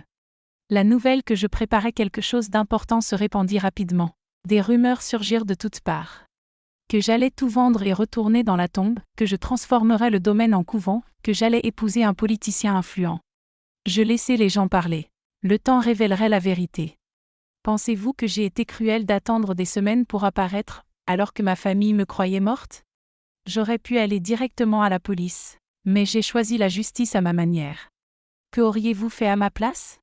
Si vous aviez vécu ce que j'ai vécu, ressenti le désespoir du cercueil, la trahison de ceux que vous considériez comme votre famille, auriez-vous agi différemment? Quand j'annonçai enfin mon plan lors d'une réunion avec tous les travailleurs du domaine, il y eut stupéfaction, incrédulité et finalement émotion. J'expliquai que le domaine de la Croix-Fontenay serait transformé en coopérative, où chaque travailleur aurait une participation aux bénéfices et à la gestion. Le terrain aux pierres précieuses serait exploité de manière durable, avec une partie des profits destinés à améliorer le village. Un nouvel hôpital, des bourses pour les enfants pauvres, de l'aide aux personnes âgées. Pourquoi? Demanda le contremaître, qui travaillait ici depuis plus de 20 ans. Vous pourriez tout garder, vivre comme une reine. Parce que j'ai failli mourir à cause de la cupidité, répondis-je simplement. J'ai vu ce que l'obsession de la richesse a fait à Gustave-Édouard, un homme qui fut un jour bon et juste. Je ne veux pas emprunter ce chemin. Il y eut des larmes, des étreintes, des paroles de gratitude. Mais je savais que le chemin serait long et ardu. Changer des structures enracinées depuis des générations ne se fait pas du jour au lendemain. Il y aurait résistance, conflits et défis, mais j'étais prête à les affronter. Le soir, après l'annonce, je m'assis sur la véranda de la grande maison. Ma maison maintenant, même si je m'y sentais encore étrangère. Théophile vint me rendre visite, apportant les derniers documents à signer. Nous discutâmes des détails finaux, de la manière dont la coopérative fonctionnerait. Quand nous eûmes terminé, nous restâmes silencieux un moment, contemplant les étoiles qui brillaient dans le ciel clair de Mirambeau. Alors Théophile, toujours si timide et réservé, prit doucement ma main. Solange Armentine, dit-il, utilisant mon prénom pour la première fois, ce que vous faites est extraordinaire. Transformer une tragédie personnelle en quelque chose qui bénéficiera à tant de personnes. Je serrai sa main en retour, ressentant une vague d'affection pour cet homme qui avait tant risqué pour m'aider. Je ne fais pas cela seul. Sans vous, sans votre mère, rien de tout cela ne serait possible. Il rougit légèrement, ajustant ses lunettes dans un geste nerveux qui m'était déjà familier. Je serai à vos côtés aussi longtemps que vous aurez besoin de moi, pour quoi que ce soit. J'ai souri, sentant une paix que je n'avais pas éprouvée depuis longtemps. Le chemin à venir serait exigeant. Mais pour la première fois depuis ma sortie du cercueil, je regardais l'avenir avec espoir, et non avec peur ou colère. La vie a ses ironies. L'homme qui a tenté de m'enterrer vivante pour s'approprier mes terres m'a finalement légué toutes les siennes. Mais que faire de tant de richesses après avoir frôlé la mort? Comment gérer pouvoir et fortune quand on connaît la vraie valeur de la vie, de l'amitié, de la confiance? Ce sont des questions auxquelles j'apprenais encore à répondre, un jour à la fois, une décision à la fois. Reconstruire sa vie après avoir été enterrée vivante ne se fait pas du jour au lendemain. C'est un processus lent, fait d'avancées et de recul, comme planter un champ après une forte gelée. La terre est là, mais elle réclame des soins particuliers, de la patience, et la foi que les semences finiront par germer. Dans les premiers mois suivant la mort de Gustave-Édouard, je vécus dans un étrange limbe. Je possédais des biens d'une valeur immense, mais je me réveillais au milieu de la nuit en suffoquant, sentant l'odeur du bois humide du cercueil, entendant le son étouffé de la terre tombant sur moi. Les cauchemars revenaient presque chaque nuit. Je me réveillais en criant, en sueur, les mains ensanglantées à force de griffer le matelas, croyant encore que je grattais le bois pour m'échapper. Je ne pouvais pas dormir dans le noir. J'avais besoin d'une lampe allumée, et même ainsi, c'était difficile. Pendant longtemps, je dormis assise dans un fauteuil à bascule, car m'allonger me rappelait le cercueil. Les gens ne comprenaient pas. Ils pensaient que j'exagérais, disaient que je devais passer à autre chose. Comment surmonte-t-on le fait d'avoir été enterrée vivante par ceux en qui on avait confiance? Ce n'est pas quelque chose qu'on laisse derrière soi comme un vieux vêtement. Hermine fut mon havre de paix durant ces premiers temps. Je continuai à vivre chez elle pendant presque un an, même si j'étais propriétaire du domaine de la Croix-Fontenay et d'un hôtel en ville ayant appartenu à Gustave-Édouard. Je ne me sentais pas prête à habiter ces lieux qui avaient été les siens et qui recelaient tant de souvenirs, bons comme mauvais. Dans la simple maisonnette d'Hermine, au sol en terre battue et au toit de chaume, je trouvais la paix que les manoirs au sol de marbre ne pouvaient offrir. Le temps guérit tout, sauf les ongles incarnés, disait Hermine avec sa sagesse singulière. Et elle avait raison, du moins pour ce qui concerne le temps. Peu à peu, les blessures cicatrisèrent. Celle du corps d'abord, celle de l'âme mit plus de temps à se refermer. La cicatrice sur mon menton, héritée de ma fuite désespérée du cercueil, devint une marque d'identité, un rappel quotidien que j'avais survécu à l'impossible. Pendant que je me rétablissais émotionnellement, j'avais une fortune à gérer. Je n'ai jamais été une femme à rester inactive, même dans les pires moments. Le travail a toujours été mon remède, ma façon d'avancer quand le sol semblait se dérober sous mes pieds. Et maintenant, j'avais plus de travail que je n'en avais jamais imaginé. Le domaine de la Croix-Fontenay était immense. Plus de 1000 hectares de terre fertile avec des vignobles, des cultures, des ouvriers, des contremaîtres, toute une organisation qui devait continuer à fonctionner même après la mort du propriétaire. Le terrain aux pierres précieuses, source de toute la tragédie, restait en suspens, attendant des décisions sur son exploitation. Il y avait aussi des immeubles en ville, des comptes bancaires, des investissements, des dettes à payer et à percevoir, un enchevêtrement de responsabilités qui aurait effrayé même les hommes d'affaires les plus aguerris. Et encore plus une femme qui jusqu'à récemment n'était qu'une simple employée. Mais je connaissais ce domaine comme ma poche. Pendant 15 ans, j'avais été le bras droit de Gustave-Édouard, apprenant chaque aspect de l'administration, chaque parcelle de terre, chaque pied de vigne. Ce que je ne savais pas sur les papiers, les banques et les questions juridiques, je l'ai appris rapidement. Théophile, le fils notaire d'Hermine, fut essentiel dans ce processus. Il comprenait les lois, les documents, le fonctionnement du monde des hommes que je n'avais jamais côtoyé. « Vous avez la tête bien faite pour les affaires », m'a-t-il dit un jour, alors que nous révisions des contrats avec des fournisseurs. Mieux que bien des hommes en cravate qui sont passés par cette étude. Et c'était vrai. J'ai découvert que j'avais un talent naturel pour les chiffres, pour voir des opportunités là où d'autres voyaient des problèmes, pour négocier sans me laisser berner. Les mêmes propriétaires qui, autrefois, me regardaient avec condescendance. La petite domestique que Gustave-Édouard traitait presque comme sa fille, devait maintenant négocier avec moi d'égal à égal. Beaucoup tordaient le nez à l'idée de traiter avec une femme, surtout une qui était revenue d'entre les morts. Point d'autres tentaient de me duper, croyant que j'étais naïve ou désespérée de vendre. Point tous étaient surpris de découvrir que je savais exactement ce que je faisais. Mais la transformation ne se limitait pas aux affaires. Peu à peu, je me reconstruisais en tant que personne. Et la Solange Armentine d'avant, l'employée obéissante, la fille loyale, la femme qui faisait aveuglément confiance, était morte dans ce cercueil. Celle qui en était sortie était une autre femme, plus dure, sans doute plus méfiante, mais aussi plus forte, plus déterminée, et surtout maîtresse d'elle-même. J'avais cessé de m'habiller comme l'employée discrète que j'avais toujours été. J'achetais de nouveaux vêtements élégants, reflétant ma position et ma confiance retrouvée. J'avais coupé mes cheveux, autrefois attachés en un chignon sévère. J'avais commencé à parler plus fort, à soutenir le regard, à ne plus incliner la tête quand des hommes influents entraient dans la pièce. Ceux qui m'avaient connu avant et après disaient que j'étais devenue une autre personne. Ce n'est pas que j'ai changé, expliquai-je à Hermine lorsqu'elle commentait cette transformation. C'est qu'à présent je peux être enfin celle que j'ai toujours été, sans me contraindre, sans me rapetisser pour entrer dans l'espace que les autres m'avaient assigné. Pourtant, une question restait en suspens et m'empêchait d'avancer complètement. Hélène Bild. Gustave-Édouard avait payé de sa vie pour son crime, mais son épouse et complice était toujours en détention préventive, en attente de son procès. Une part de moi voulait oublier, tourner la page, laisser la justice suivre son cours sans intervenir. Mais une autre part, celle qui se réveillait encore en sueur au milieu de la nuit, avait besoin d'une conclusion. Le procès d'Hélène Bild de la Croix-Fontenay devint l'un des événements les plus marquants qu'ait connu Mirambeau. Des gens de toute la région vinrent assister aux audiences, y compris des journalistes des grands quotidiens bordelais.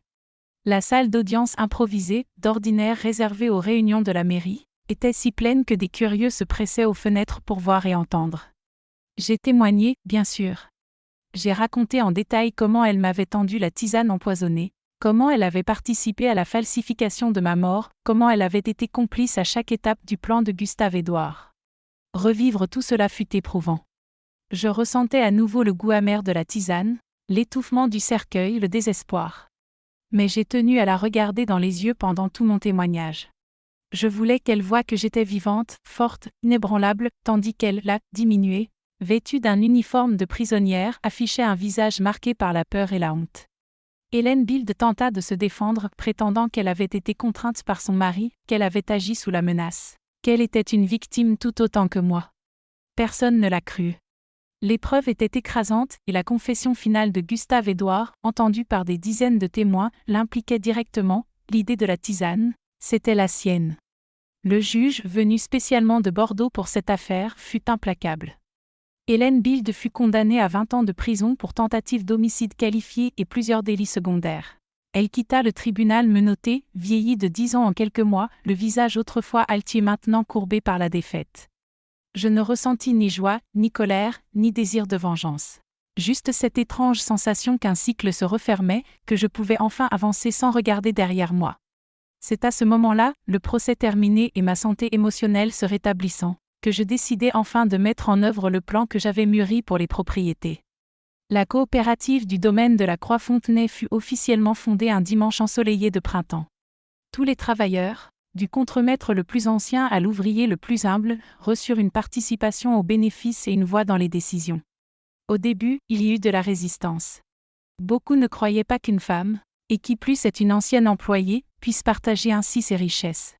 D'autres, habitués à ne recevoir que des ordres, avaient du mal à exprimer leur avis et à prendre des responsabilités. Certains propriétaires voisins affirmaient que j'avais perdu la raison, que je jetais l'argent par les fenêtres, que le domaine ferait faillite en quelques mois. Nous avons prouvé qu'ils avaient tort. En 2 ans, la productivité du domaine avait augmenté de près de 40%.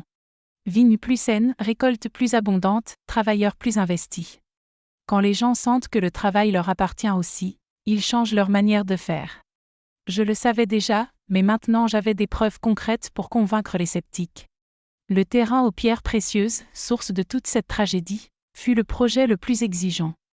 Je refusais de l'exploiter de manière traditionnelle, détruisant tout pour un profit immédiat.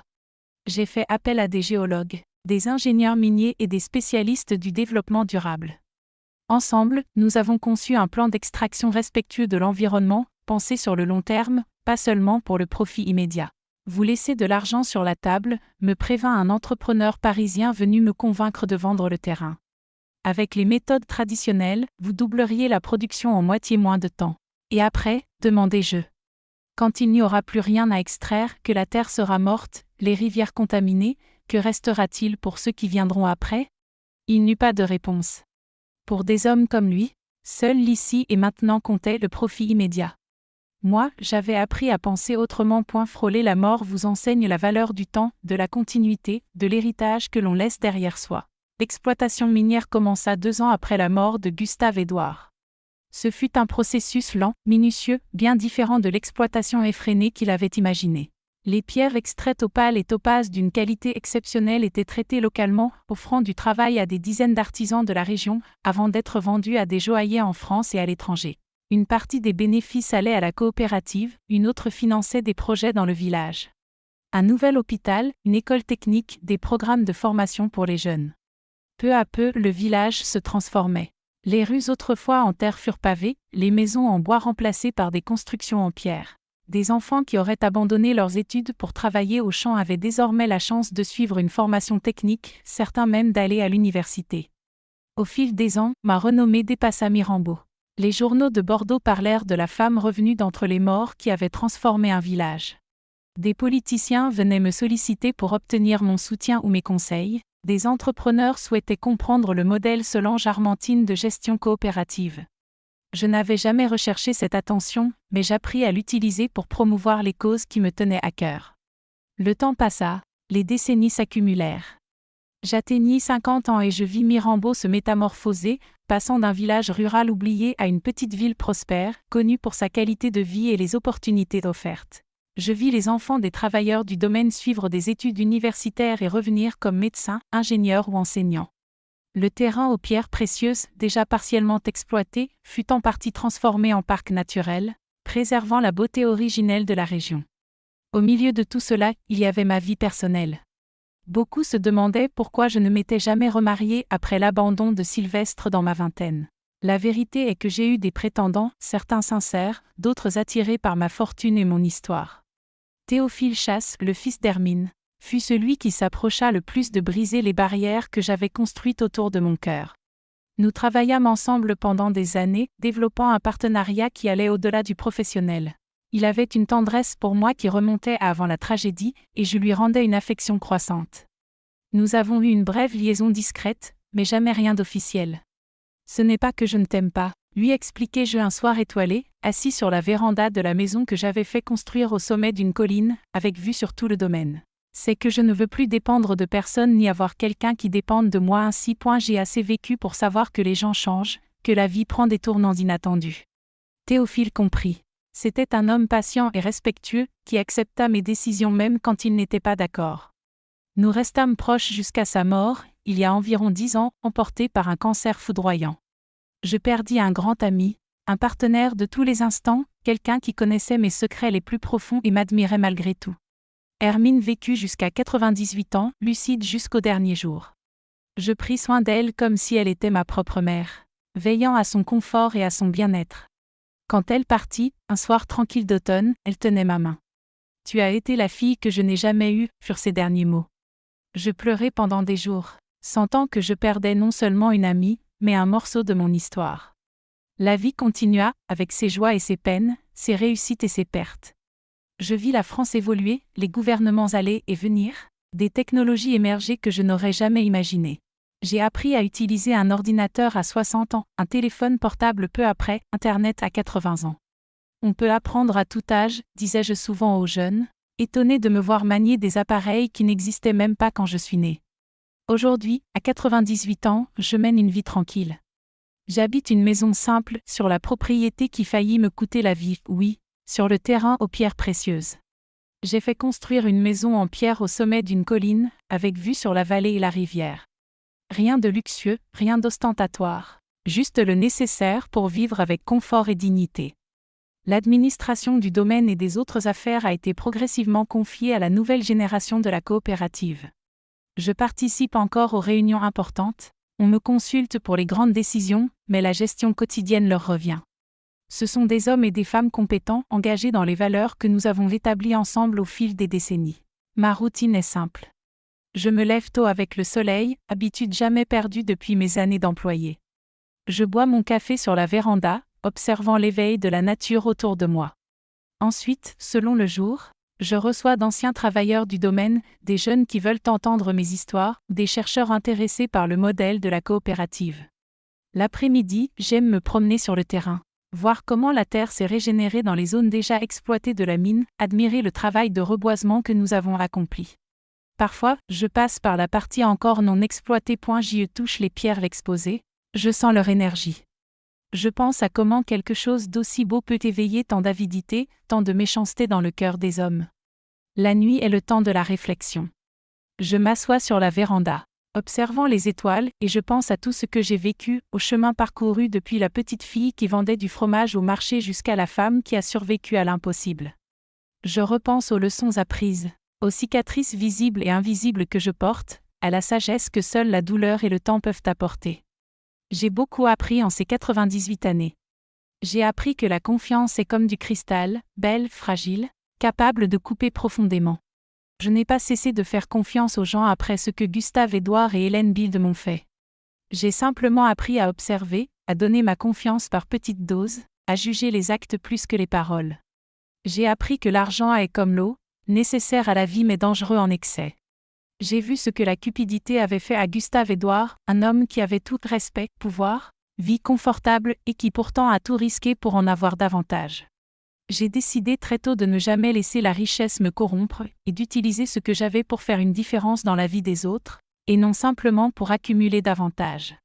J'ai appris que le pardon est un chemin, pas une destination. Beaucoup me demandent si j'ai pardonné à Gustave Edouard et à Hélène Bild. La réponse n'est pas simple. Je ne porte pas de haine, cela serait comme boire du poison en espérant que l'autre en meure. Mais je ne prétends pas non plus que ce qu'ils ont fait était moins grave que ça ne l'était. Je comprends qu'ils étaient des personnes imparfaites, corrompues par leur propre avidité et par la peur, produite par une époque et un lieu où le pouvoir donnait un sentiment d'impunité. J'ai accepté ce qui s'est passé comme une part de mon histoire, sans jamais laisser cela définir toute ma vie. Et si c'est cela, le pardon, alors oui, j'ai pardonné. Beaucoup de femmes viennent me voir pour entendre mon récit, pour chercher de l'inspiration ou un conseil, de jeunes filles qui débutent dans la vie, des mères inquiètes pour l'avenir de leurs enfants, des femmes confrontées à des pertes ou à des épreuves. Pour elles, j'ai toujours des paroles d'encouragement, mais aussi de réalisme. Faites confiance à votre instinct, leur dis-je. Cette petite voix dans votre tête, ce frisson dans votre dos lorsque quelque chose semble faux, c'est la sagesse du corps qui parle. J'ai appris trop tard à l'écouter. Je parle d'indépendance financière, de l'importance d'avoir son propre argent, son propre moyen de subsistance, que l'on soit marié, célibataire ou veuve. Un homme n'est pas un plan de retraite, dis-je souvent, arrachant un sourire même au plus traditionnel. C'est au mieux un compagnon de route. Mais le chemin de la vie, c'est le vôtre. J'enseigne aussi l'autoprotection, l'art de poser des limites, de ne pas se rabaisser pour que d'autres se sentent plus grands. Vous ne devez rien à personne pour occuper votre place dans le monde, dis-je aux plus jeunes, souvent encore prisonnières de la pression d'être gentille, docile, agréable. Votre vie vous appartient. Vos choix aussi. Écoutez les conseils, mais la décision finale doit venir de votre cœur. Je parle de résilience, de cette force qui permet de survivre à l'inimaginable. Si j'ai pu sortir d'un cercueil avec une simple épingle à cheveux, vous pouvez sortir de n'importe quel trou où la vie vous a jeté, dis-je à celles qui traversent des tempêtes. Ce n'est pas facile ni rapide, mais c'est possible. Un jour à la fois. Une pelletée de terre à la fois. La vie n'a pas été douce avec moi. Née pauvre, orpheline trop tôt, j'ai travaillé dès l'enfance. J'ai fait confiance à qui je ne devais pas. J'ai failli mourir de la pire façon. Mais j'ai aussi eu des joies, des réussites, des moments de pure beauté qui ont tout rendu supportable. J'ai vu le lever du soleil des dizaines de milliers de matins. J'ai respiré l'odeur de la terre après la pluie. J'ai entendu le rire d'enfants devenus aujourd'hui grands-parents. J'ai goûté des fruits encore tièdes du soleil. J'ai dansé sous les étoiles lors des vendanges. J'ai aimé, même en tremblant. J'ai vécu, même après avoir presque péri. On me demande parfois si j'ai peur de la mort après l'avoir côtoyée d'aussi près. La vérité, c'est que la mort et moi sommes de vieilles connaissances. J'ai déjà plongé mon regard dans le sien. J'ai senti son souffle froid sur mon visage. Je n'ai pas peur. Mais je ne suis pas pressé non plus. Il reste tant à voir, à faire, à transmettre. Quand mon heure viendra, la vraie, pas celle falsifiée par des mains humaines, je veux partir en paix, certaine d'avoir vécu chaque jour qui m'a été donné, d'avoir transformé une tragédie en opportunité, d'avoir laissé un monde un peu meilleur que celui que j'ai trouvé. Depuis longtemps, j'ai organisé ma succession. La coopérative passera entièrement entre les mains des travailleurs et de leurs descendants. Le terrain aux pierres précieuses, déjà partiellement exploité, deviendra un parc naturel après mon départ, avec une petite partie encore exploitée durablement pour maintenir l'économie locale. Les immeubles en ville seront transformés en centres communautaires, en écoles, en espaces culturels. Je n'ai pas d'enfants de sang, mais j'ai une immense famille, les enfants et petits-enfants des travailleurs du domaine qui m'appellent Mamie Solange Armentine, les femmes que j'ai aidées au fil des ans, les jeunes que j'ai guidés et à qui j'ai offert une chance quand personne d'autre ne le faisait. Ce sont eux qui porteront mon héritage. Parfois, Je me demande ce que penserait Gustave-Édouard s'il pouvait voir ce que j'ai fait de tout ce qu'il avait accumulé avec tant d'égoïsme. Ressentirait-il de la colère en voyant son précieux domaine entre les mains d'une coopérative de travailleurs? Serait-il horrifié de savoir que les pierres qu'il avait convoitées au point de vouloir me tuer sont désormais extraites avec patience, dans le respect de la durabilité et non de l'avidité? Comprendrait-il enfin que la vraie richesse n'est pas ce que l'on accumule, mais ce que l'on partage? Nous ne le saurons jamais point, mais j'aime penser que, peut-être, juste peut-être, il verrait que j'ai transformé son héritage d'avidité en quelque chose de meilleur, quelque chose qui durera bien au-delà de nous deux. La cicatrice sur mon menton, gagnée dans la lutte désespérée pour échapper au cercueil, est aujourd'hui presque imperceptible après tant de décennies. Pourtant, elle reste là, une fine ligne qui marque le visage que je vois chaque matin dans le miroir. Un rappel constant, j'ai survécu point que la vie, aussi difficile soit-elle, vaut la peine d'être vécue. Quand je repense au long chemin sinueux qui m'a mené jusqu'ici, je ne regrette rien.